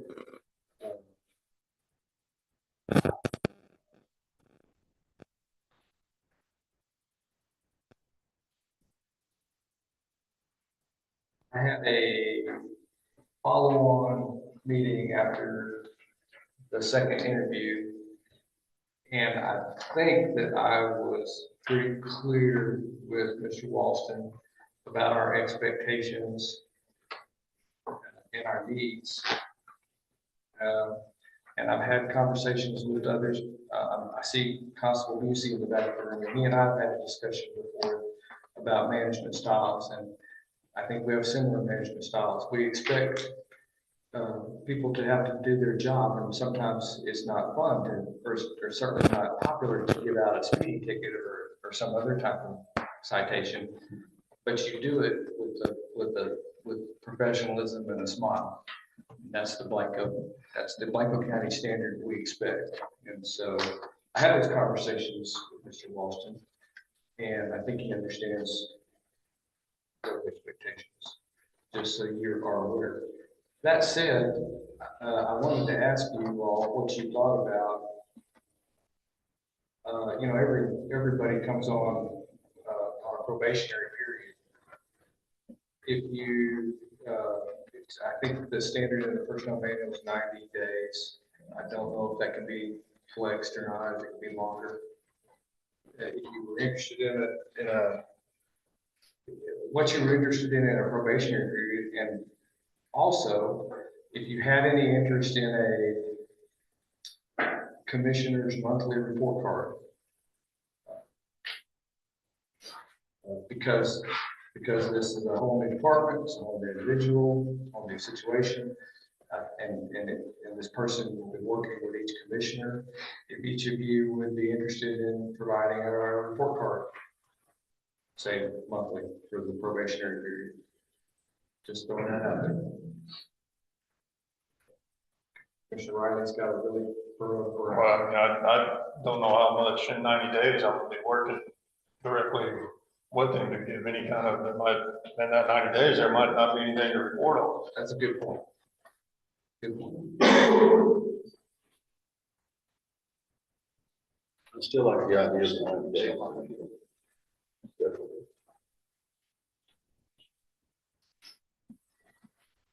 Oh, If nothing happens. would it be more on the line of, because he'll have to hand in a monthly report, correct? Huh? No, they don't. Well, might not be. I mean, we turn in monthly reports. Just little one line, hey, this is what's going on today.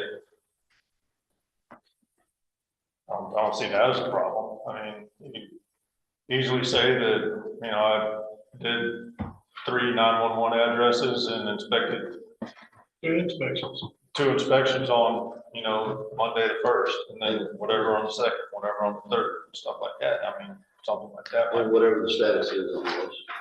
Just the same thing we do on our daily.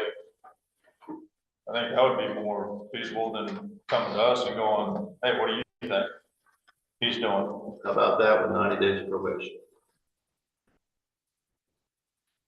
Yep. We did that, I think, with maintenance years ago. Different situation. For future, I mean, not in the 90 days, we're not gonna get there in 90 days, but for future, I'd like to see more of a digitalized report where we can kind of see, I've got 15 septics coming in this one area, and I've got 100 911 addresses, you know, somehow that we'll be able to see. Wouldn't that come in on like a subdivision plat anyway, that you have, you know, 25 lots? really, you're because- gonna have, Well, let me, you know, one of the things, one of the areas of discussion during the interview was all candidates. To their computer skills and their GIS. geographic information systems skills. And specifically, this candidate had exposure to that in college, understands Excel and those kinds of things, and I think can make a great improvement toward what you were just suggesting. Yeah, so like, if we're sitting there at our desk one day and we want to see, you know, pull up a map and say, oh, I see, you know, a bunch of new addresses on this county road, I might need to focus more attention on redoing that crossing or whatever, making pavement upgrades, whatever, so. It'll just be beneficial to have a more transparent view of it. I think that's a valid want. And I really feel like it's within the skill set and can be provided. I mean, being a new department, you can kind of design it how you expect it to be done. Sure, this person's capable of doing it.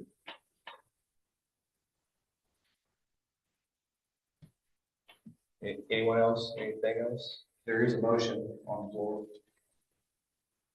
by Commissioner Riley, seconded by Commissioner Weir. If there's no further discussion, all in favor of employing Mr. Ralston in the capacity described, say aye. Aye. And opposed? Motion carries. We will work out the details of them.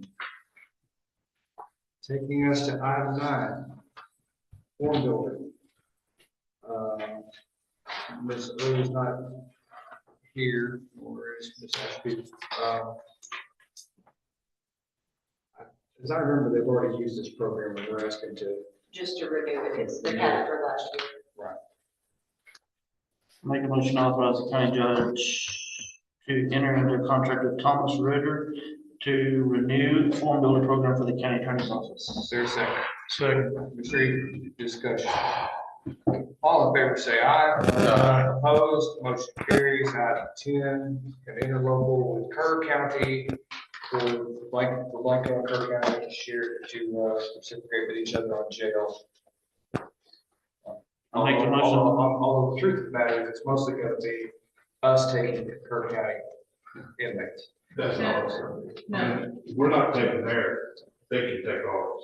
yes, that's all it My is. mistake, What? my mistake. I always thought it was the other way around. No, they have the hospital, so we can send our. 20% medical. My mistake. So this is, because usually you use the Vernon facility. but- Vernon is the other one I'll send to, they don't send to me.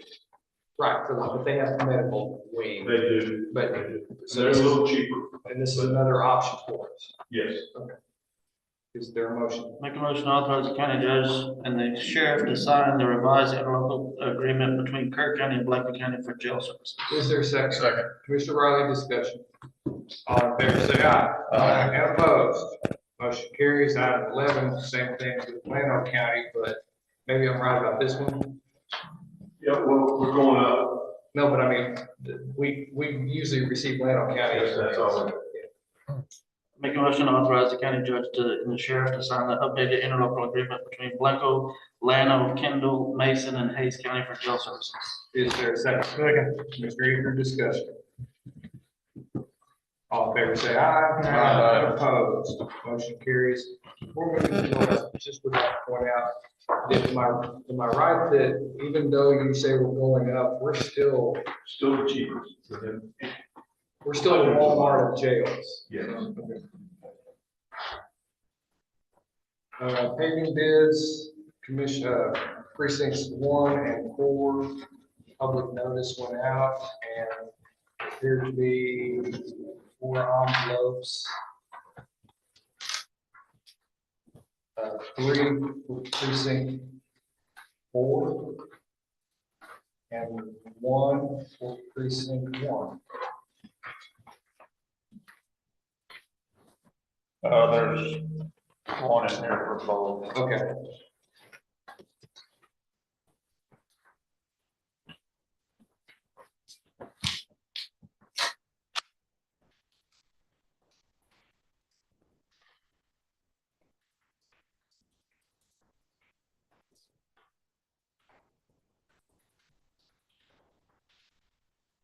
That was on.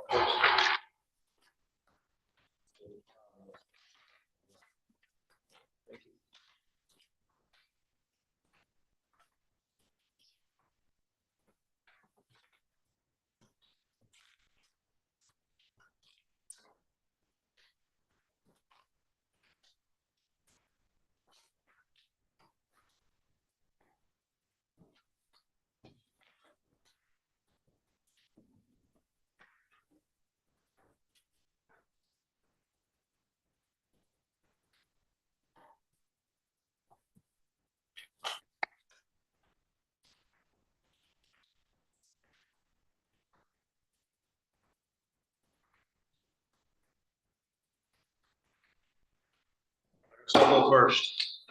I've got 3 bids.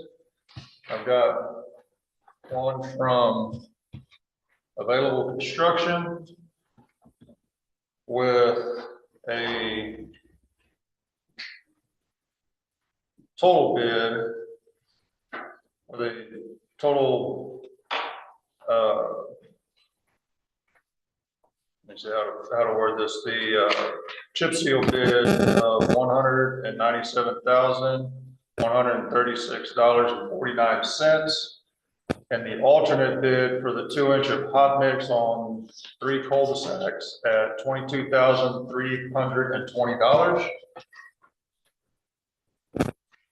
I have another bid from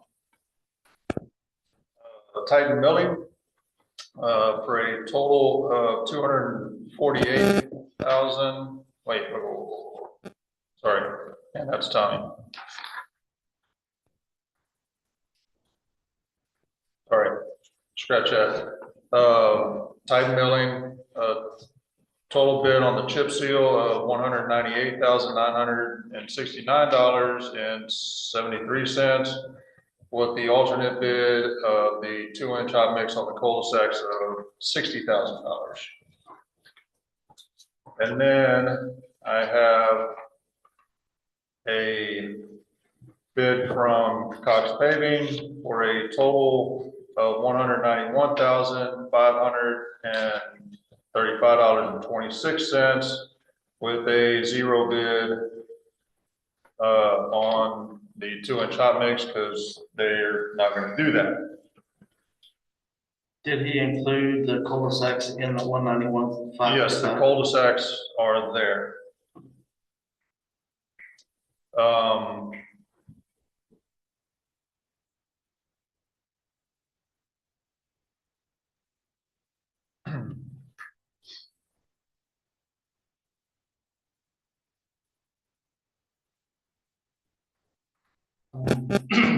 As I remember, we, I don't see the page. Commissioners Court, are you gonna, here, this is what you see. Do you have I have this page, but I don't see the page. I think it was, the language I think was included in the actual bid document? Bid document. That allows. Do you have a square footage on this area? Okay, so yes, I do.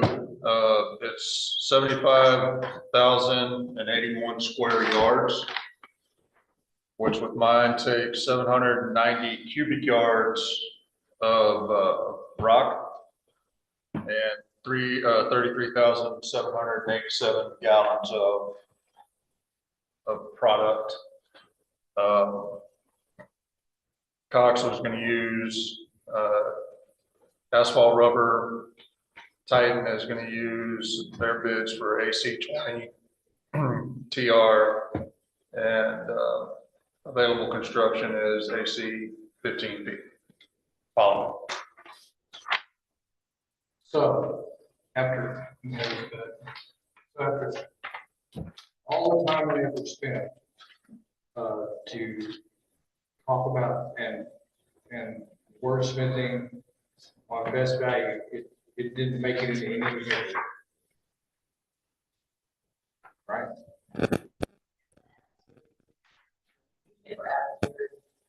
Just, if we were just going out there. There was that language that I was told was going to be put into the bid document. I seen it was went between the attorney and y'all. I never got anything from the attorney. But we were able to specify it in our bid quotes. Yes. Specify the material, so we're covered as far as. I understand. What we asked for there, I mean. No, I understand. It was supposed to be more, okay. All right, so with all things being considered here, and because I absolutely want the 2 inches of hot mix on my cul-de-sacs because of the fact that we have trash trucks turning around and it would just absolutely rip up the chip seal in no amount of time. I'm going to go with available construction because of their total bid being lesser of the two amounts. So are you moving? Yes, so I make a motion to go with available construction's bid for a bid of $197,136.49 for the chip seal with the additional amount of $22,320 for the 2 inch of hot mix on the cul-de-sacs. Is there a second? Mr. Weir, discussion.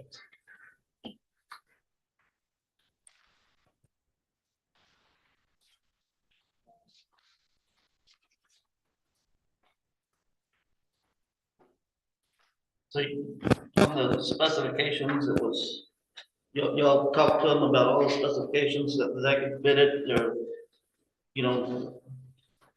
On the sheet I had on here. For the alternate bid, 2 inches on the cul-de-sacs. There's 3 different cul-de-sacs out there. So it's either a class B Delta rock or pre-coated rock. Yes. And then on your oil type, you have, what's your oil? AC 25. What's the AR, oh, asphalt rubber? Oh, Just for my sanity, these 191, 535 has 0 to the alternate part, the cul-de-sac part. Correct. And you told Commissioner Lisa that the 195, 535 included the cul-de-sacs, just not the way. Just not 2-inch hot mix. And you believe that we've made it clear in the bid process that that's what you want? I believe that. Okay. And so that makes between available and Titan. Correct. Any further discussion? and even though it's the asphalt rubberized that he claims is the best of the best, you don't feel comfortable that that's good enough in the cul-de-sac. I do not. I think that rock on the top is what's gonna grind away. It's gonna be hard to beat that, hot mix. It's gonna be hard to beat that hot mix. Is that because cul-de-sacs get different kind of use and abuse than a plain old? Yeah, because you got the heavy trash trucks that are coming in, and they're doing a turnaround on those cul-de-sacs, and they are just that weight. Additional discussion. All in favor, say aye. Aye. And opposed. Motion carries. Precinct 1 bids. Okay, precinct 1. I'm going out for 38,300 lineal feet at 22 foot wide, Candelia Road. Start from town to the county of Lyon. And I've got 3 bids here, and they're all different somewhat. I've got 1 bid here from Titan Milling, and they're bidding the AC 25 TR asphalt, and with just says a number 4 rock. It doesn't designate be it Delta or whatever. It just says number 4, and their bid, total bid price is $248,144.70. And they did not say, yeah, their bid's good for 30 days, but they did not say when they could start and when they could finish. But I don't think that's a problem. And I've got another bid here from Available Construction. And they're using AC 15P with a Delta stone. And the total on that, total bid is $248,432.32. So pretty darn close between the 2 of those. And then I've got a third bid here from Cox Paving. Cox Paving is the AR rubber, asphalt rubber. And they're using a pre-coated, grade 4 pre-coated rock. And for that same distance and width, they've come out to $238,937.40. So roughly, they're $1,000 cheaper than either one of the other 2 bids. So looking at it and looking at the products, I mean, they're all good products that they're using. Because of the price, and I think I would like to make a motion to accept the Cox Paving bid with the asphalt rubber. Is there a second? Second. Commissioner Riley, discussion. What was your linear feet? Linear feet was 38,300.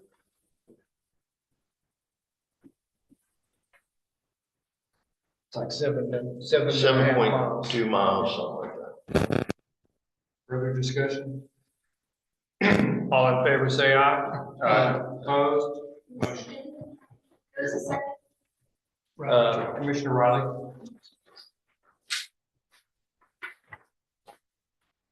All right, motion carries. Moving on. Yes, we have a replat of, in Ferdinand's Place. And I'd like to make a motion to, approve the replat of lots 48 and 49 in Ferdinand's Place subdivision. New lot to be known as 48A. Is there a second? I'll second it. Commissioner Weir, discussion. All in favor, say aye. Aye. And opposed? Motion carries. Item 15, trash off recap.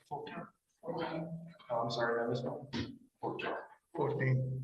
Another replat, Commissioner. No, it's advertised concrete work within precinct 2. I have 2 crossings that I would like to, bring up to standards for this year. And one being on Flat Road and the other being on, Towhead. And I'll make a motion to authorize for advertisement to bid for concrete work within precinct 2. Is there a second? Second. Commissioner Eastman, discussion. All in favor, say aye. Aye. Opposed? Please show me as abstaining. Ms. Mercer. Oh, that's right. Item 15, recap. 2025 trash off. So we had a total paid out of $6,981, with metal batteries, donations, and tires, that people paid for, not just dumped them on the side of the road for us to haul them off for free. We got $3,393.07, and so with all the bills and everything, we spent about $3,587.93. We took out 85 tires, about a ton of batteries, 21 tons of metal, and 48.65 tons of trash. So pretty similar to last year. And anyway, we always budget about 10,000 for this event, and we only spent $3,587. So pretty successful in my opinion.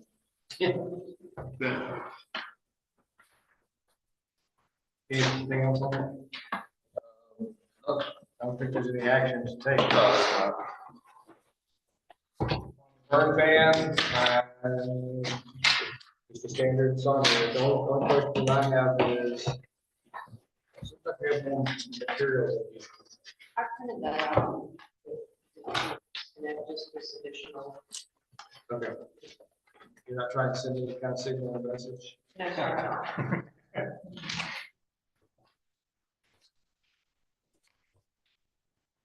Unless someone has a motion on the burn ban, we can return to item 6 and continue our discussion.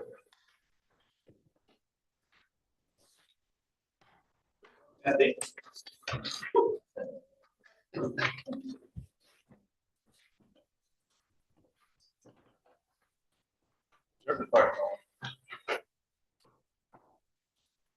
Well, they don't like this exciting stuff.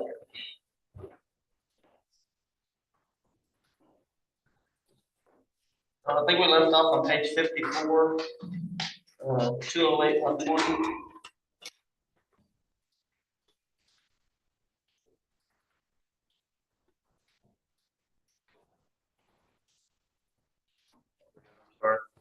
Page 54, section 208, 120. And it's just having all those different people pretty much inspect the subdivision after it's approved to make sure that it's up to everybody's standards, as opposed to just leaving it under the commissioner. So we want to make sure that the fire marshal and everybody else has looked at it, reviewed it.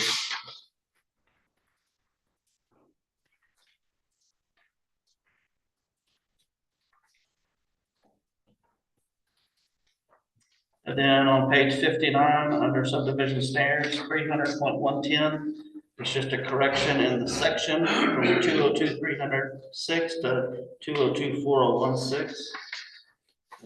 Mr. Bishop is caught on the time. Page 60, section 300.140. Same as before. Trying to get more people to look at it, to make sure that, that it's being built per our standards. So 300.150, this is the one that we need to, I need y'all's guidance. This was in our rules, originally. Mr. Bischoff wanted to go ahead and create a specific number for it, so it's not kind of lost because it was on the second page of the actual subdivision rules. This is the one that we talked about the developer building a road onto a county road. And what kind of fee can we assess or look at where that county road ties into the state road? My question is if I'm a developer and I have a corner lot that faces 32 and Lindeman Lane, and if I build my road, my entrance on Lindeman Lane, I'm not forced to do anything. If I build my entrance on 32, I'm forced to put a turn lane in. It's the same amount of traffic going to the same location. That's where I'm at. So that one more time. So if I have a corner lot, let's say 32 in Lindeman Lane. Okay. If I want to build a major subdivision, and if I do my access point to Lindeman Lane, the county doesn't make me do any type of road improvements. If I build my entrance onto 32, No, I see what you're saying. then I have to put a turn lane in. Right. So it's the same amount of traffic on the same location. How can we work with TxDOT to make sure that if a turn lane is needed, then we can put something in there, you know, and maybe it's just some money that we can put in escrow towards a TxDOT turn lane. I don't know. The difference I think in it is why the state requires it, is not because they require that because it's off the highway, but it's the speed that people are traveling through there. And you're running along 70 miles an hour sometimes versus a 30 mile an hour county road. Now, should we charge for something to access that road possibly? But there's a big difference, I think, to decelerate off of a 60 mile an hour, 70 mile an hour highway to go in versus a county road. It's specified at 30 to 35 miles an hour. But I think what he's saying is, it's not the road, not Lindeman Lane itself, like the traffic going down Lindeman Lane. What I think I'm understanding it correctly, what he's saying is we need to work with TxDOT to get that turning lane to go onto Lindeman Lane. Yeah, you still got to turn. And that's not what I thought this section was. I guess it certainly could be. It's not what I thought the section was about. It's not the discussions that I've ever heard about with this section about turn lanes off of state highways onto county roads. I thought it was more about 1,000 homes being built off Lindeman Lane or Cox Road or whatever, and somebody helping the county with the bill to provide the infrastructure getting out to the state highway. And I think that belongs in there. I think both of those items belong in there somewhere. And I think that has you know, let's just refer back to the one on Cox Road that's 1,000 homes. Yeah. You know, what's fair? Yeah, I mean, how do you start that? I mean, is it our responsibility to go to the state and go, hey, they're gonna put 1,000 homes up here. I need to work with you, the county needs to work with the state to get a left turn lane in there, or is it the developers? So let me ask you this, so whenever there's somebody gets rear-ended for trying to turn across, you know, 2 lanes of traffic, there's no turn lane, do they complain to the state or they complain to you? Well, I imagine it's gonna be the state, because they're out there in the middle of the state highway. I get it to me, you know, typically, hey, we need a turn lane here. Well, that's a state road, it's not my road. But you're the one that approved this development down your county road. You need to do something different. Who carries that message to the state as well? I would think it would be the commissioner. You know, I think the commissioner ought to be, or even the designated representative. I think that we should be working with TxDOT in all aspects of this, you know, hey, because again, it affects their road as well, right? Yeah. And then if the state agrees with us, then we go to the developer and go, hey, the state wants y'all to do this. And it's gonna cost you this 500,000 or whatever. it might be. So, I would think so. I want y'all to go ahead and beat the turn lane to death because I want to go on a different tack. Would that not be part of the traffic study Traffic analysis. off the state highway too, though? So the traffic impact analysis that I received off of that previous subdivision I just did, I submitted that to the state. Really, they didn't have a 2 cents out of it. They were more interested in changing the way the two county roads meet where it comes to the state highway. Yeah, You know, but that's a weird. it is, but, you know, and I don't know that, because it really didn't give you, hey, with this amount of traffic that you're gonna put on this road, you need to improve this road to a 24-foot road, 2-lane road, which I've already got that complaint. You know, but, so I'm just trying to, you know, how can we, How do you what initiate? where do we start? And that's why I'm open for suggestions. All right, so putting the turn lane part on the side for a second. Going back to the Cox Road example. It's kind of a picturesque scenic little road that crosses the river eventually, low water crossing. And, I don't know what the number of people that live along that road are. I'm gonna just speculate 150. And we're talking, and then somebody proposed 1,000 homes. Now, that's kind of fizzled. I'm not gonna answer that question because I'm afraid that it'll rear its ugly head if I do, but yes. Some of the property actually has already been sold in there. It was a part of that. Well, hypothetically, if it's fizzled, then this is not just a hypothetical discussion, but you're taking a little county road that has serviced the community for a long time, and you're putting about 10 times the usage on it.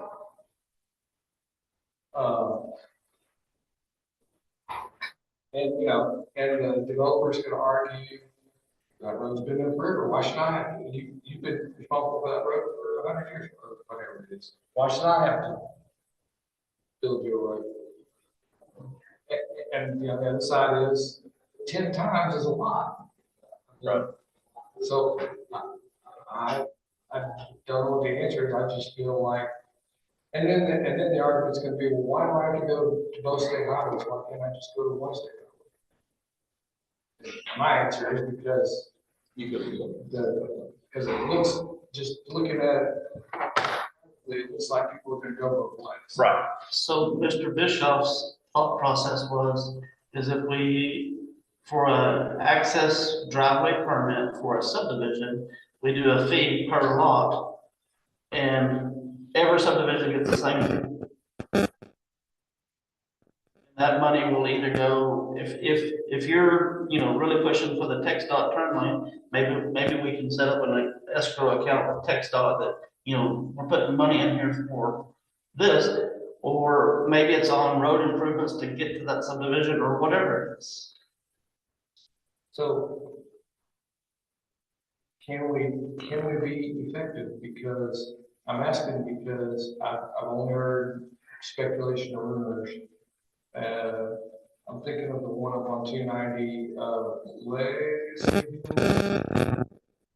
the name of that subdivision? And they built a pretty nice turn lane in there. I heard it cost an absolute fortune. For whoever did it, developer or TxDOT or whatever. And I think the way Ron talked about it, that's why he did it more of a driveway fee, driveway permit for a commercial development or a subdivision that's accessing the county road. So if you're accessing the state road and you're already having to deal with TxDOT on putting that turn lane or whatever, then you don't have to pay those fees to the county. But to I your, guess what I'm saying is, I don't know what a driveway permit fee is right now, but I doubt it's all that bad. $100. $100, $100. So you have 75 lots, $7,500. And I heard some huge numbers for that tournament, like in the hundreds of thousands. but And so what takes not even care? right, no, and I agree with that, and that's why in the fee schedule, he was proposing like a $1,500 per lot fee, which, and I just use a subdivision that's coming up, at 14 lots, that's, $30,000.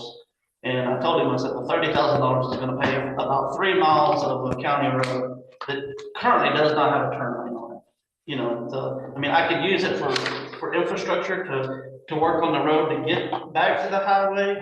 I could use it to put it in escrow with text dot, that we could, look at a turn lane, and maybe it's already in their plan, I don't know, but I'm just that's where I'm at. And with new legislation, we don't know, again, whether or not we'll be able to do it. He thinks we have it today? That ability?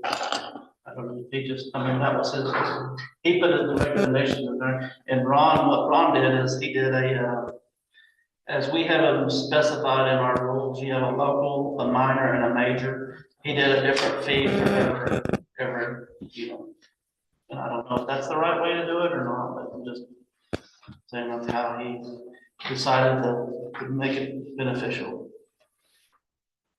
And I understand the developer side of it, well, why should I have to pay to rebuild your road when the guy down the road didn't have to pay? So that's why he was proposing to do it on every lot, every subdivision that tied into a county road. Every new subdivision, yeah.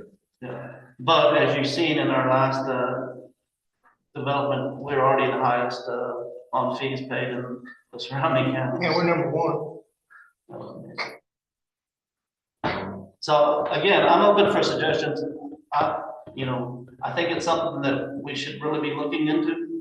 I don't know what the number is. I don't, because if you're looking at a 14 track subdivision as opposed to a 75 track subdivision, it's a little, but.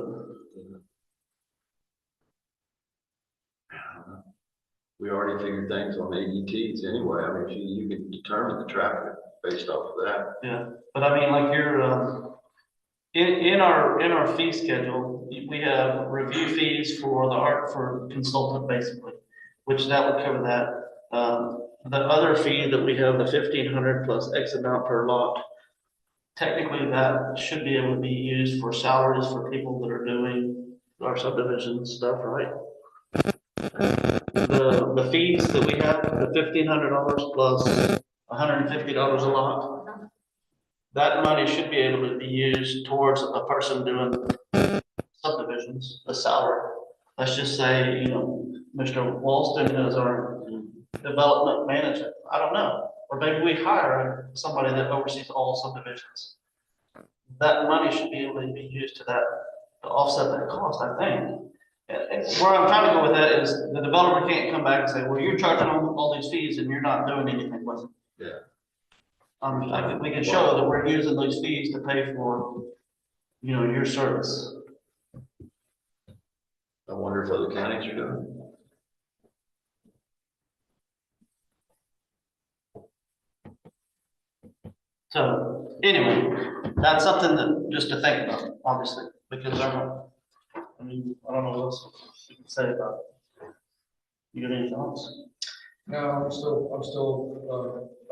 all the way back on the fact that we're biased, and it's just so hard for me to believe with what we're comparing to.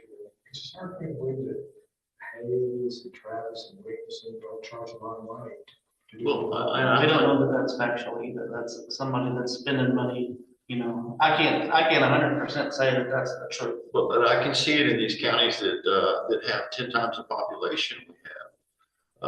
That they've got enough revenue coming in from the commercial districts on the I-35 corridor or whatever, to where that's just another expense. I mean, they absorb it and go with it, We're not one of those, we're one of the least populated. We're trying to create another position and putting two hats under one person, you know, that's where we're at. So the numbers don't add up. You charge as much as you want, still not gonna add up.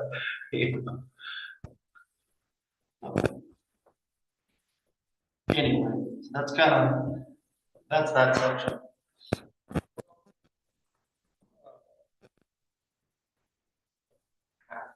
Do you all think, it was a $1,500 fee per lot? So if I'm a developer coming in, I'm gonna do 100 lots. I'm gonna need to give you $150,000 in fees just for that. And what you're saying is that gives you $150,000 to do a couple of things. You can make your road better, become ready for that influx of people. You can peel it off or something. Next spot, turn lane. I can do road turn lane. I think when you put it in those terms, I'm still thinking back on the legacy bills that we could never collect enough money, but to be very impressive. But when you put it in terms of what you can do with the money on your county road, it sounds different. Right. It does add value to the subdivision. It adds value to the property, you know, the whole area. Now, if I put let me say I'm a developer and I say that, okay, if I'm giving you, let's just use the 14 lot subdivision. If I'm giving you $30,000 for a driveway permit, I want to see improvements from here to there. So, you know, would that money get earmarked specifically for that? Or, you know, and I don't want to try to earmark money, and that's, you know, but If I was a developer. but if I'm the developer, you know, that developer that just sat in this room, you know, well, when are you gonna make this improvement on that low water crossing? Well, I don't know, because I don't have the money to do it. Yeah, because his isn't enough for you to do it. Yeah, You're gonna have to add to it. and then there, you know, of course, all developers' opinion is, well, my people don't care if, I mean, they're buying what's there, they don't care that they're gonna sit and wait for that low water crossing. How many lots are in Majestic Hills? Oh, geez, I'd say 300. Well, that would have paid for your, at $1,500 a lot, that would have paid for your low water crossing. Mhm.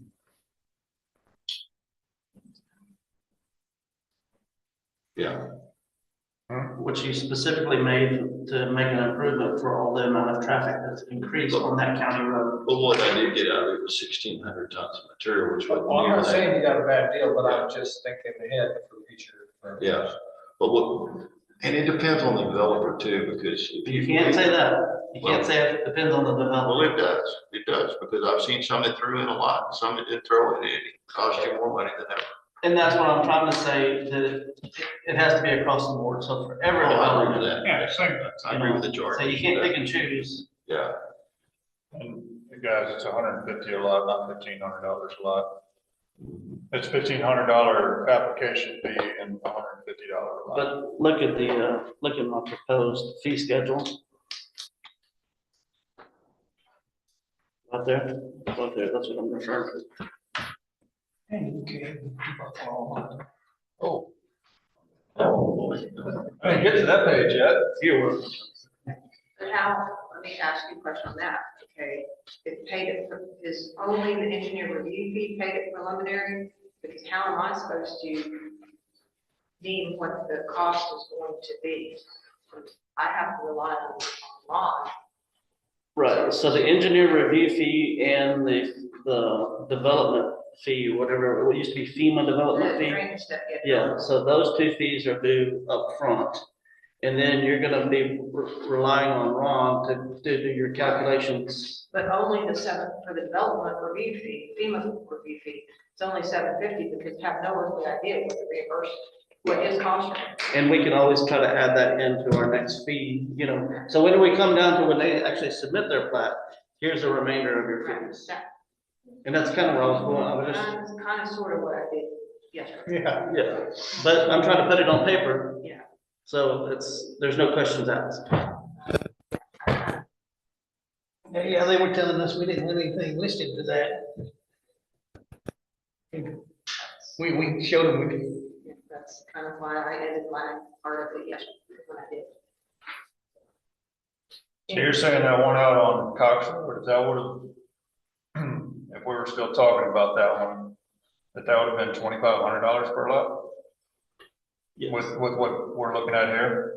That was Ron's recommendation, and I don't even know if that's, if you do the local, minor, and major collector, I don't know. 2,500 times 1,000. Mhm. That's 2.5 million. That maybe would have gotten, Covered your turn lane on 32. What were you gonna say? well, I mean, I don't know, we're throwing a lot of what ifs out there on that one, but I mean, they're coming, so might as well. So if that were to be going on right now, we've got a 1-lane bridge. We've got a 1-lane low water crossing that we would have to turn into 2-lane. We'd have to rip every single cattle guard off that road. They're all 1 lane. There's no, well, I mean, 2 small cars might be able to cross on it, but on some of them, but I mean, they're all 1-lane cattle cars. How am I gonna keep my cows in? Well, I mean, we have to go to a wider cattle guard, what I'm saying. And I got signs on all mine, says 1 lane crossing. yeah, that's not 1,000. Given the county road itself, and the condition it is in, is there a way that we can determine on what side subdivision can go in on that road because of the condition that it's in? Can you limit that down? I would say no. Yeah. Why not? Well, I think our answer on this side of the table is, if you look at the legislative session in the last 3 or 4 sessions, there ain't no way we could do that. Well, think about putting $2,500 on each lot and see how long they look at that. And I hear you, I mean, I agree with because, you, but there's a little more rhyme or reason to it than saying, no, you just can't do it. I can argue this, I'd have a hard time going, no, you got 1,000, no, but this other guy comes in with 250 and, okay, yeah, you can do it. Okay, so I got a question though. So if I'm building that 1,000 home subdivision and I access the TxDOT driveway, are they gonna give me a permit without putting a turn lane in there? Access the text. Yeah, if I had 1,000 home subdivision and my only access was to 281. Are they gonna say, oh yeah, go ahead, don't worry about it? Are they gonna say? They did it with Rock and J. Or are they gonna say, you're gonna need to put a turn lane in there, an XL and a decel lane, whatever? Well, I'm guessing, I thought, again, the rumor was that TxDOT made the developer do that at Legacy Hills, and that ain't 1,000. I agree. And that's what I'm saying. I agree with that. I think that TxDOT has that authority, so why don't we? Yeah, now was Legacy Hill the one coming out from 290 there? Can you do an assessment on property values?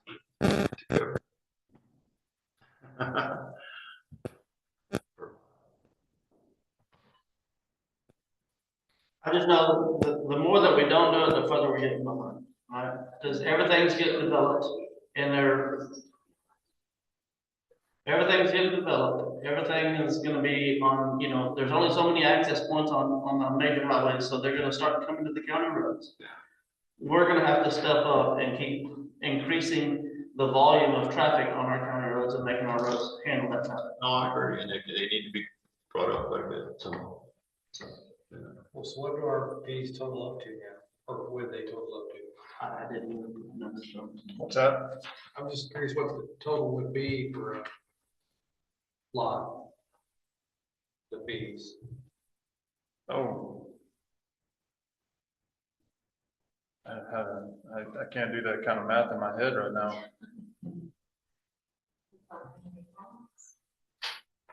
And maybe you come back off of that application fee.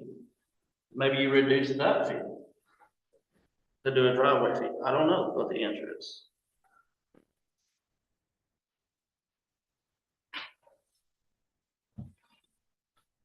Whatever we're getting ready to do, we need to look into the legislature and see what they're gonna let us do. I'm just saying though, if they do allow What fees, would, what would the fees be? If you did a 10 lot subdivision, Yeah. I think you can go into it like Bobby Eager. What if you 2,000 per lot?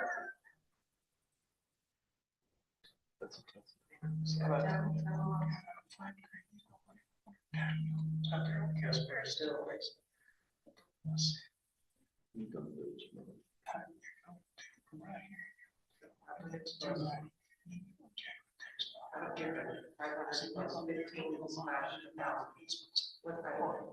that's commercial, that's commercial. That's commercial only. Nothing wrong with it. And so still the application fee at 15 plus 150 per lot, so that's, 3,000 yeah. times 2, 6,000 plus 750, and then Plus another, seven plus another 2,000. 15,000. We need to work on water availability because 500 is what we're being charged now. So where did you want them up here? But that's been 2 years ago. Well, I mean, it depends on bond. I mean, Well, just, I mean, That's, Well, I enforce it, do that. seven, I'd say $7,500 per lot. Per lot. So, No, 85. No, it's not, because you don't do the 1,500 for each lot. Yeah, so it's kind of, Oh, yeah. That's a one time, right? right, so you divide it by the number of lots. So 100 lots is gonna cost me what? So back down. 500.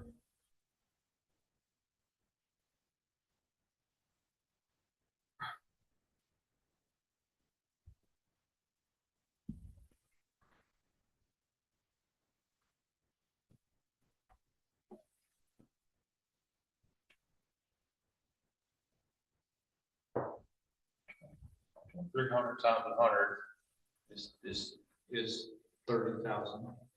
plus 3,000 3,000. plus 500 Okay, plus 300. yeah, I'm quite got to 34,000 yet. So we're gonna say, I mean, just kind of throwing it out there, 35,000.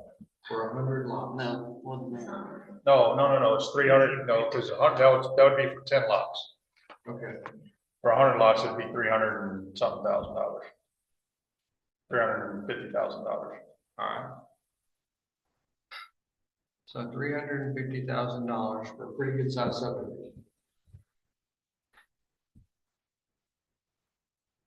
Chris is actually using a I'm calculator. thinking it's more, less, less than that.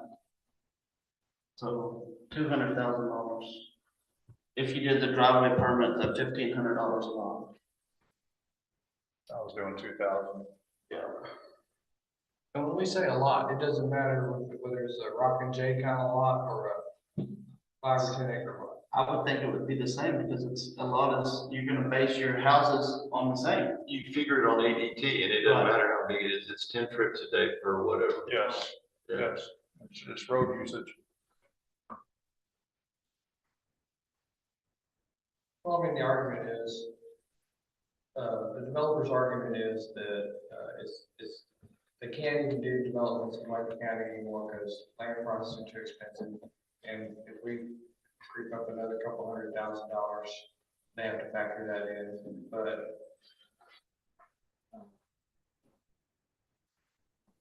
we're a small county, we don't have kind of population or revenue streams of any sort. Otherwise, let's see, for a hundred home subdivision, couple $100 grand in fees didn't seem that terrible to me, especially considering they're gonna do some things like turnouts. or something. You break it out per lot or something. Put in your cost And there. that's what I'm saying, it's, you know, If there's 100 acres, if it's 100 home subdivision and each lot is 5 acres, then, 200,000 into 500 acres is $4,000.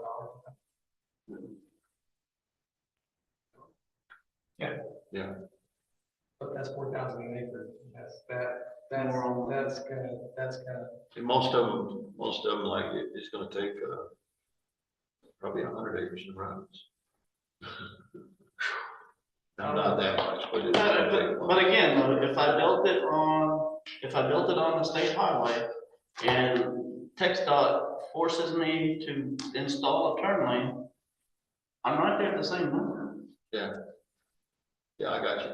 you know? I mean, you just turn and go out the side. and it won't count. If you build it where you're facing, 281, the fees doesn't apply. Build it facing county road, the fees apply. And you got two people in here that live on or access Cox Road. Could y'all imagine 1,000 homes on that road? Yeah, my fence line back right up to the most subdivision. Yeah, but I'm saying just the traffic on that little old road. Be horrible. I mean, it's bad enough now. That would be really horrible. Yeah. I'll tell you what happened So, to me. I hear what you're saying, we need to have something that we can have some teeth in to do, you know, because then, not to mention that now we've got to go in there and widen that road. And there's spots on some of these county roads where that fence ain't 5 feet off that road. That's what I'm about to learn. I'll tell you, when I'm coming down 32 headed east and I turn on the Cox Road or Oak Crest Road, Right. It's I terrible. sometimes use the oncoming lane of traffic as my turning lane because I got trucks and stuff about to Run you rear over. end me. Yeah. So I use that as a turn lane. It's scary. I bet people pass you while you're trying to turn left. They do. No, I make sure they don't have a turn signal. The people that are behind me that are cooking down that road, they don't even slow Oh, down. that's the thing. So, anyway, to move on, yes, I just wanted to, you know, I think that's something that it's a pretty serious topic, and I think we need to really think about it.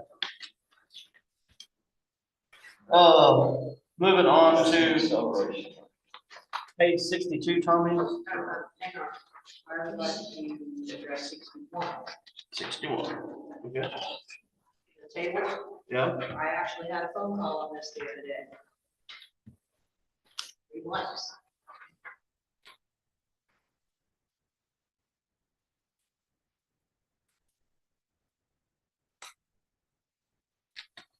So,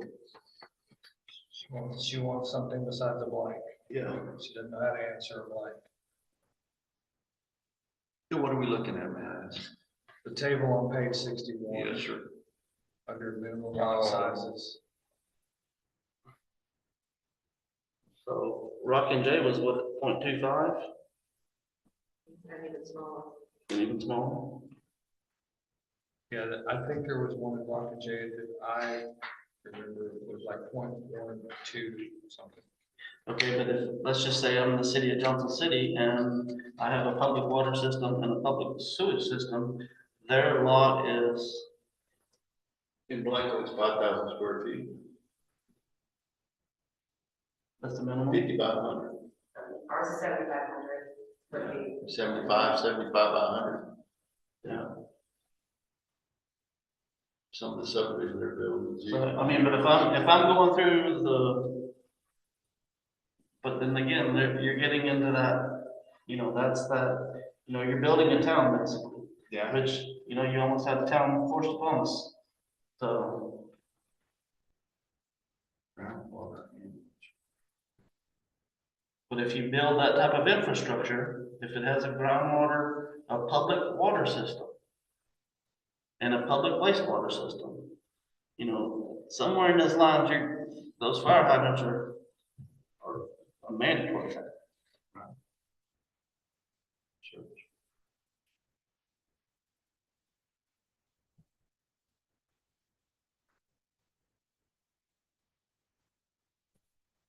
Tony, do you have a preference?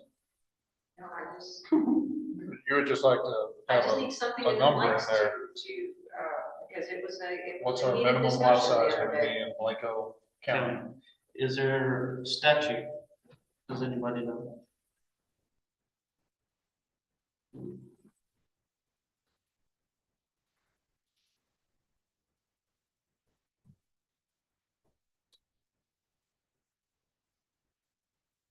Something that needs to be considered at some point. We don't need to hard on it right now, but we definitely need to figure it out. I think it should be larger than, because it's outside of municipality in rural Blanco County.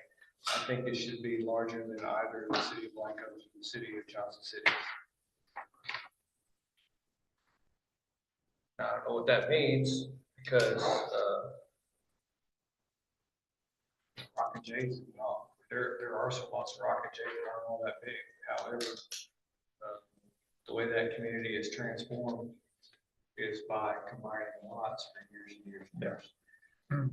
It's a reasonable size. I mean, when I say reasonable size, I think quarter, half, even maybe acre lots is what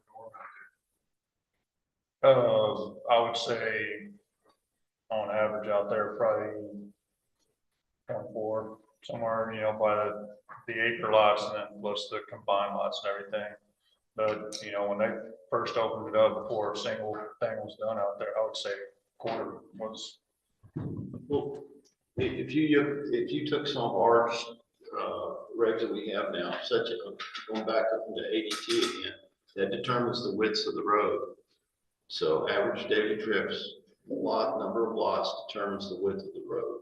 So if you look at it backwards, you look at the width of the road going in, it should determine the amount of lots that can go on that space. And that should tell you lot size to some extent, shouldn't it? But what if you're building it off of a state highway and you're building a whole new road system in there anyway? What we're talking about is just the size of, the minimum size of a lot in the county. Right. If you're gonna build all new roads, so that, The smaller the lots get, the bigger, the wider the road gets going in, Right. and the Yeah, I divided being in understand the that. middle and all of that, it comes to 80-foot right away, that determines a lot. Yeah. But you're looking back to that 1,000-acre subdivision, 1,000-tract subdivision of Cox Road. That would be equivalent to this, right? There could be somewhat of a limitation if it's supposed to be a public water supply system. The TCEQ requires 0.6 gallons per minute per connection. So you're gonna have a little bit of limitation there, because if you've got 1,000 connections or 1,000 acres, you're gonna put whatever, 4, 6, 10 lots on an acre, you're gonna have to have several hundred gallon a minute wells. And I don't know that those can be found fairly often. Or storage. Or storage. See, there's something determining that lot size, in Rocky J or whatever. Should I don't know how to structure it, but this is just. So are you two saying that, whether it's ADT or whether it's TCEQ and the actual water supplies, are you saying that they should be left blank and Connie can actually tell someone when they call in?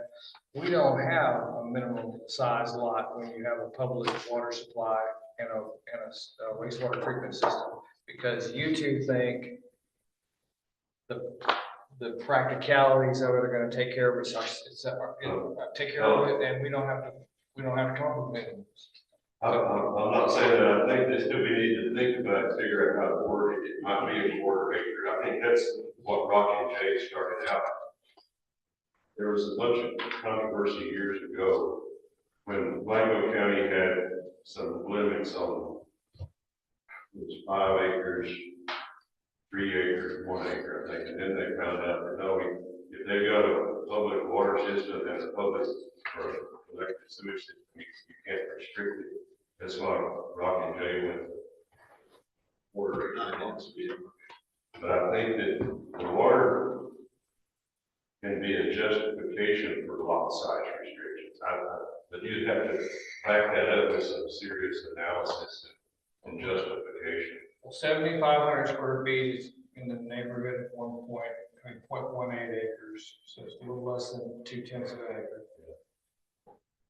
It'd be 5 lots per acre, so 4 or 5 per acre might be ballpark. For some reason, I've always had in my mind as a quarter of an acre, but I don't know where I came up with that. Again, that's a nicer, Yeah.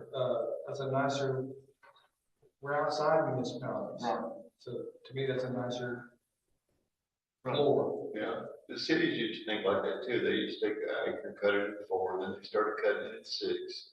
And if you look at if you look at some of the older subdivisions from the 50s, they're cutting the 6 acre lots or whatever. So if we just magically, if you just put in there 0.25 in all those 3 boxes. Yeah. Is it gonna, you know, I suppose it could have a stampede of developers coming in because we've created these little tiny lots. But aren't they still gonna have to figure out how to do the infrastructure? They have to do that, Yes. plus it Plus was they gotta have the water to go with the Yeah, quarter acre lot. If that water is there to suffice a quarter acre, then they've got to go bigger anyway. So you could put 0.25 in there if you want to. But everything else is gonna determine that, right? The last one says 4 rainwater catchments, yeah, and I have another big issue with that. and, because, yeah, Well, if you got a quarter acre lot and you put a 2,000 square foot house on there, you're not gonna have enough room for a 32,000 gallon rainwater collection system. Well, so that number's bigger, maybe that figures, maybe that's a half acre lot or an acre lot. What if we just take that whole bottom one off Yeah, you got it. with the rainwater collection? Catchments. I mean, we don't really even just, rainwater, yeah, great, you have, but that's not, you're gonna be the only source. It's not absolutely. I think we'll just delete that whole line right there and make that go.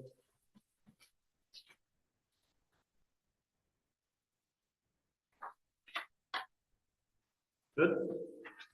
Delete the bottom, we still just need to come up with something on another Quarter acre. quarter. So I'm thinking.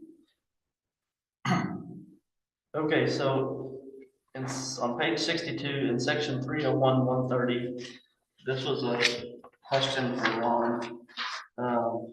When you have storage tanks on that well, can we make the developer put monitoring system on that well that the groundwater district can monitor?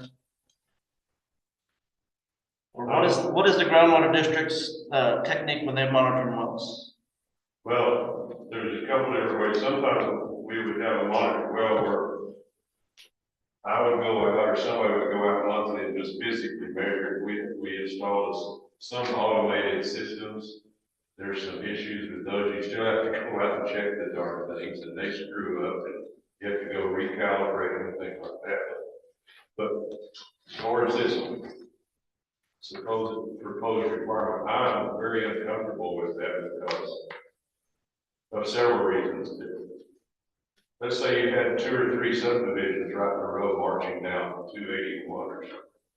I don't think the groundwater district needs a monitor well every 300 yards. They're putting a well in already for the fire suppression system. So it's not like they're drilling a well specifically for monitoring. This is just allowing a monitoring equipment to go on a well that is feeding a fire suppression system.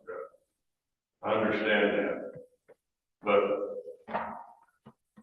I personally, from my previous history as general manager, I would not want to have 200 or 300 monitor wells in Blanco County. Let me ask it another way. There's In your just, previous just clutter, it's position- just noise. In your previous position, did you want to be responsible for the fire protection of Blanco County?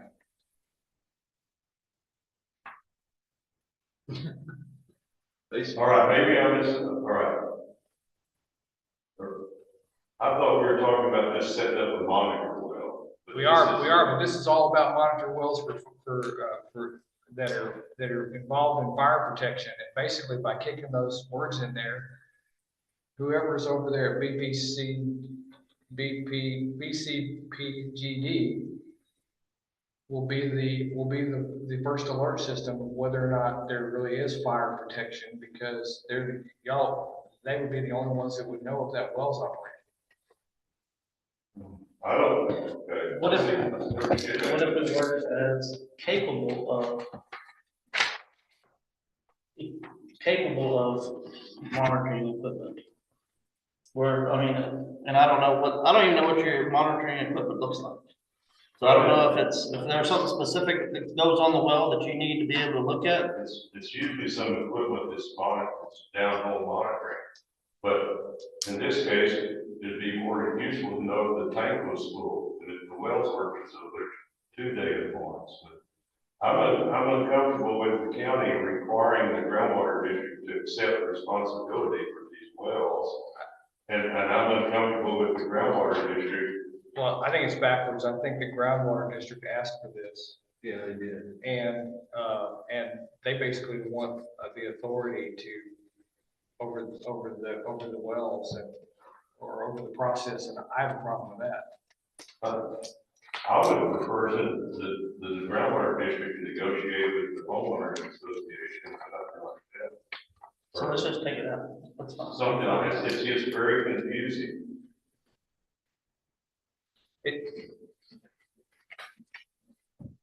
It's a very small step, but it seems like a step toward the groundwater district monitoring wells, all those. That's not a problem. I was just trying to, like I said, I was just going through all the notes and I was just trying to make it. Okay, Further discussion may be necessary. so, It's confusing. 305-120, that's just a change in the section. Just out of curiosity, so when David Roberts or somebody else puts a fire suppression tank, I mean, we have to put it outside the gate, but where's the gate? Whoever does, make sure it's full. What? It becomes the responsibility of the homeowner. Homeowner association monitors. That's been a discussion, you know, when the fire department related. It should be, people are gonna be protected by that. So hopefully the fire department, tries to make it a point to go out and look at these locations periodically. To say, hey, I don't want to be sending trucks 15 miles down the way because I know there's a water suppression tank and it being.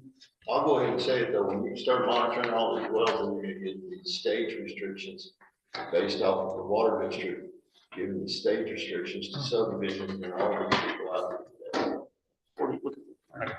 Another complication is that the groundwater district has worked on getting access, ingress, egress agreements with the property owners, and we install a monitor well, or we start using the well as a monitor well. And that would have to be probably negotiated with every homeowner association or subdivision organization, whatever it involves. I think it would require a lot of discussion. Okay, so the next one is all the way on page 94.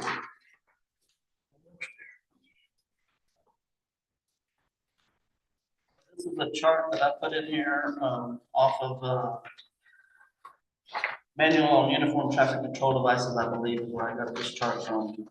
And it's pretty much just giving you in 316-700, it's talking about driveway access. This is just kind of giving us a chart to look at whenever people call and want to add a driveway. And it kind of gives us an idea of what your site distance is. I currently use it, but I have been questioned on, well, it don't show that anywhere in your rules. And it's just kind of a, you know, a thought process of, hey, here's what we can do. Where did you come up with the distances? It was all on that chart from the manual uniform traffic control plan. I think it was one of those deals. So, 317,400, this was Ron Bischoff's deal to increase the, letter size on, street signs that are above or at the state highways at 40 miles an hour. That's to meet manual on uniform traffic control devices.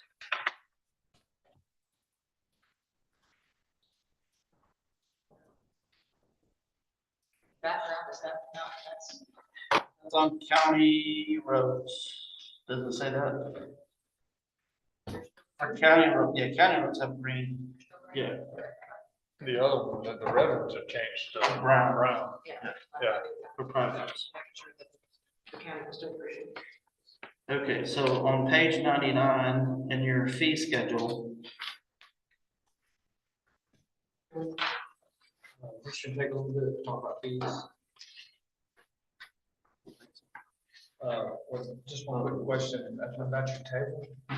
Is that, safe distance, is that like from another driveway or that you can, your line of sight, you can see that far down to the left and to the right? I've been using that as line of sight.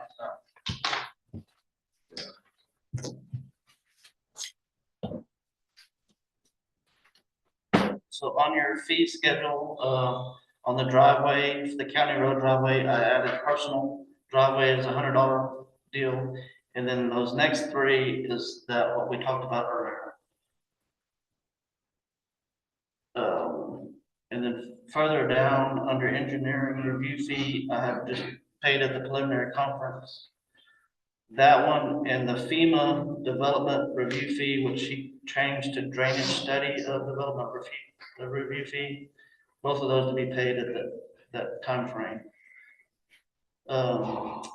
Connie, is this on the amending of plat?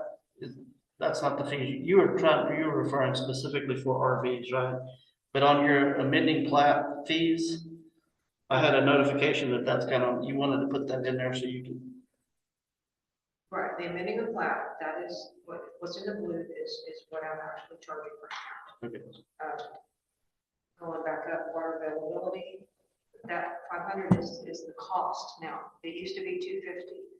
So we paid the reviewer 250 and we kept 250 for the processing. Everything now is being paid to the reviewer. I don't know if that needs to be increased or not. It's just a pass through. Yeah. Are we, okay, so you're tracking the amount that's coming in versus the amount we're spending to do set and everybody else. Are we okay right now? With the way you're tracking things and the fees that we're collecting versus what we're paying out? So far, yes, but like I say, with High Springs, they had to come back. They needed more review fees from Ron because we've done 2. So Ron gave me an estimate, I collected it, and then gave Ron approval to continue on. So I'm kind of having to go back and forth with the development on that front. Once you get past 2. Okay. So I guess, I mean, water study fee or water availability study fee, it's a 500. That's what it costs us. So y'all fine leaving it at 500 or do you want to increase it to 750?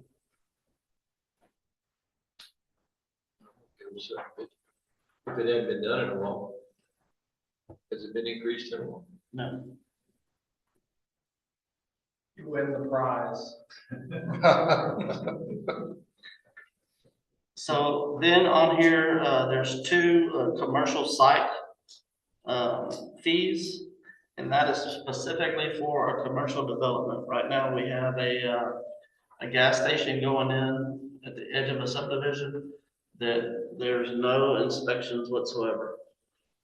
they never come to it. They never come in. Well, I know, but I mean, we had no fees in our schedule. We talk about commercial fees in our but the fees are not on the schedule. That got left off the last time. And you also might need to put on here for any multifamily or commercial is fire codes. Because there are permits there, there's fees. So do we want to add fire code fees to this fee schedule? At least refer to fire code for applicable fees. I don't know how to do that. When you say no inspections whatsoever, you're talking about, is that one at Trinity? Yes, sir. So. Besides fire marshal. Yeah. Fire marshal inspection. Didn't they have a septic tank? I'm assuming they would have septic tank, yes. But, any of the way that commercial being a public building, any of the pad, the drainage, none of that stuff was inspected. So if it, Wheelchair compliance, see all that, huh? right? And wheelchair compliance is part of that too. So I'm just saying that, it was something that was brought up and it was on our fee schedule and it got left off the last round. So commercial, it's in our rules. It's just, we never had a fee assigned to it.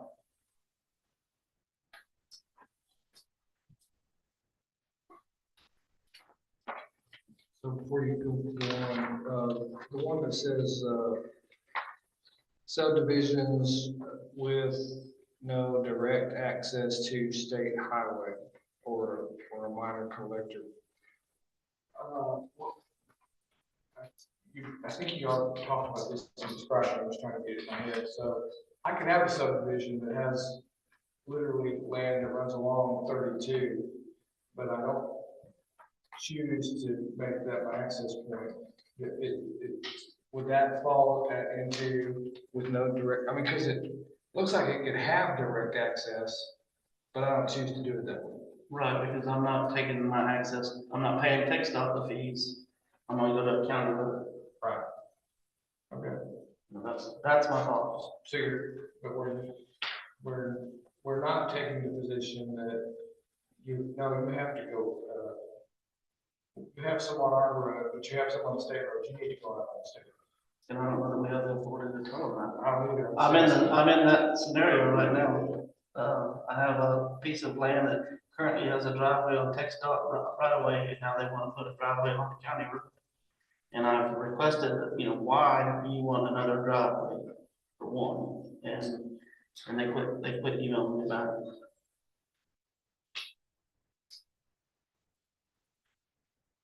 So.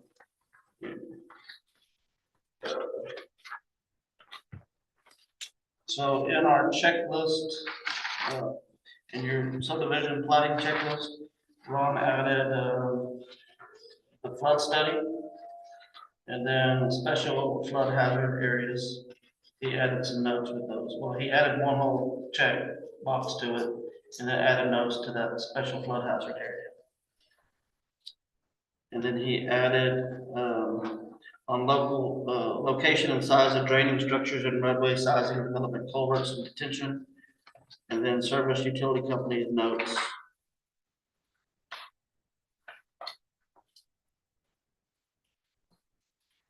Is there anything specific more than on the checklist you need to add, Carmen?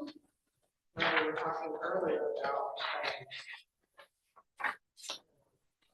TCEQ water certificate. Do you want to add that here as a safety, kind of like the driveway permit? I don't know. It's kind of one of them two big Think about that some.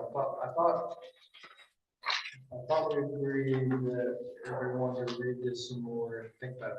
Yeah, just potentially that. I spouted off and I said it and, I just don't know what the real world implications are of that. Does it literally cause somebody, I don't see how it can. I mean, Ron's just having to step out of this room, but yeah, he says it takes months and months. I heard it took a year. Well, it takes months and months. How does anybody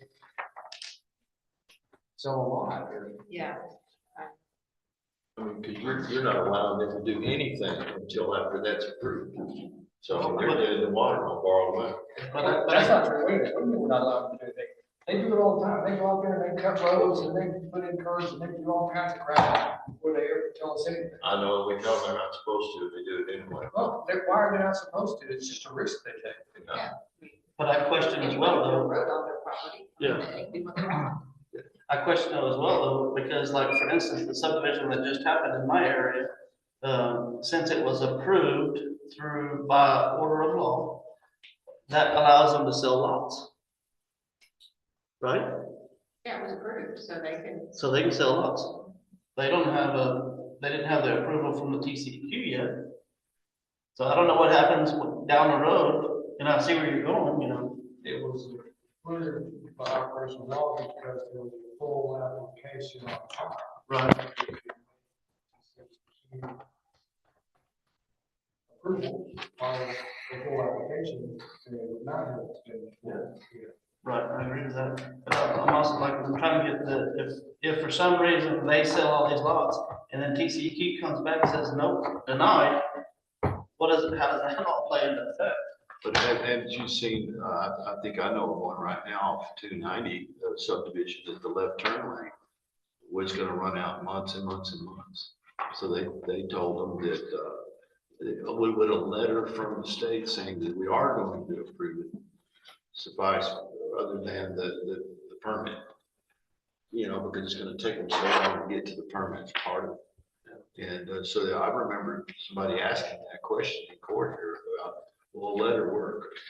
Saying, yes, we are going to approve it at some point. We've already talked about everything, just haven't got there yet. Well, here's the thing.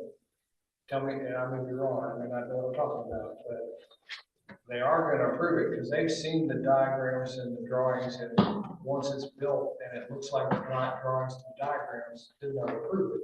But with the public water supply, doesn't it have to meet the tests? Sure. Yeah, but like Ron was saying though, that, you know, just because it didn't get approved the original time, they might be able to drill another well and add more volume to their system. So that's why that remedies was in there.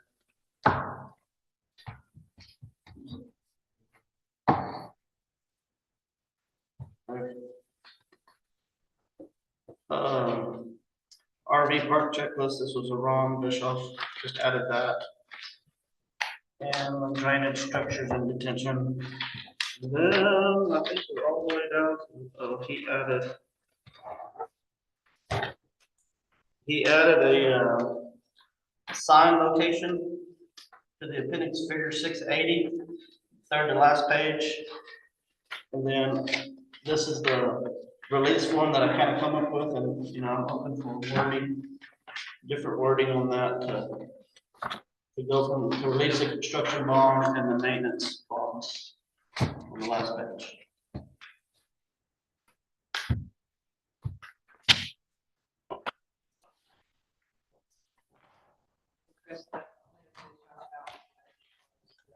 Potentially a second checklist for tiny homes versus the RV.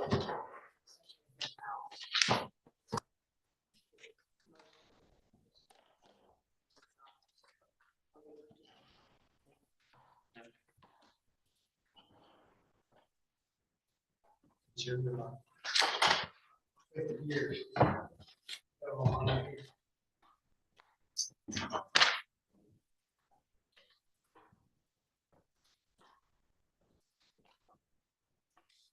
Sorry to bombard you today. Subdivision changes.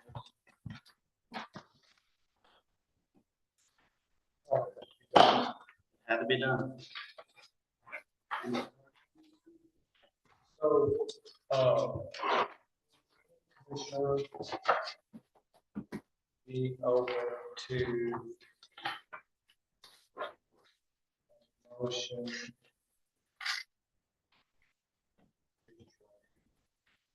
To,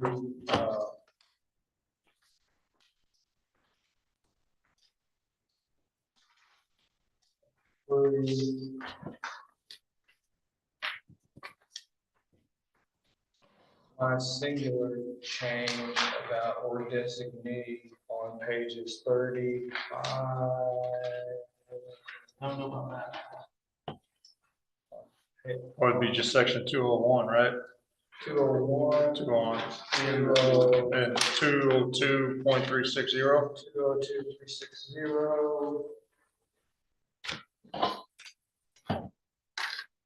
And 20 and 300, 140. And 208, 120.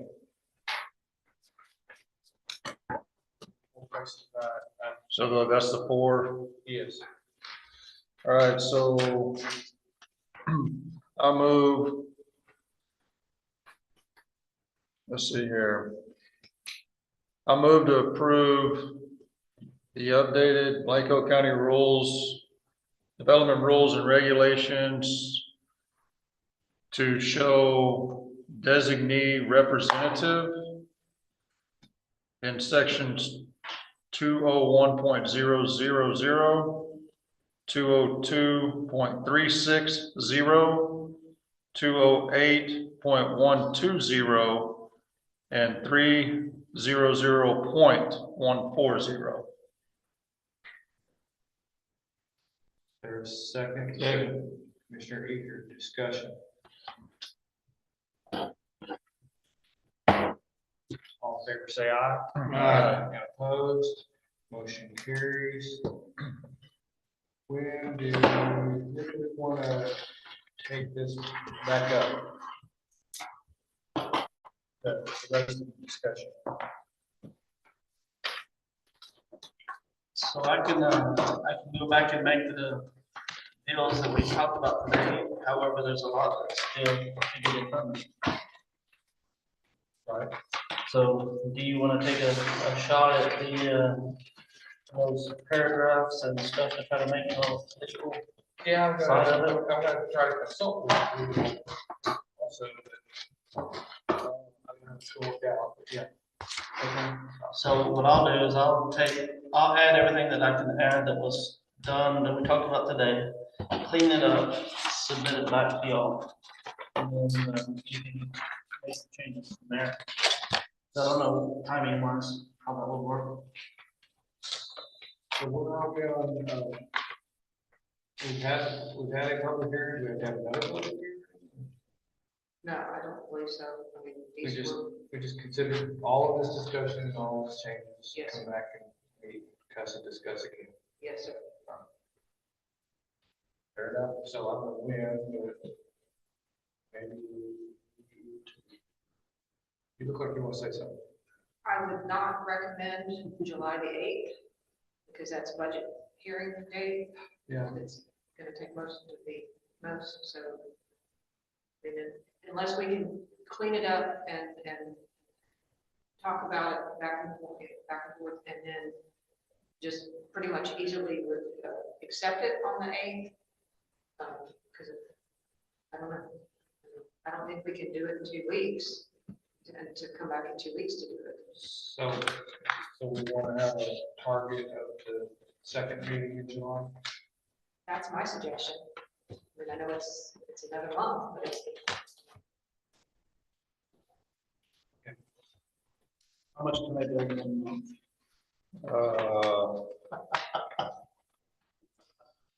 Is that question? Is there anything else on this item today? I think we're to item 17. Make a motion, we adjourn. Is there a second? If further discussion, all in favor, say aye. Uh, Opposed, motion Who seconded?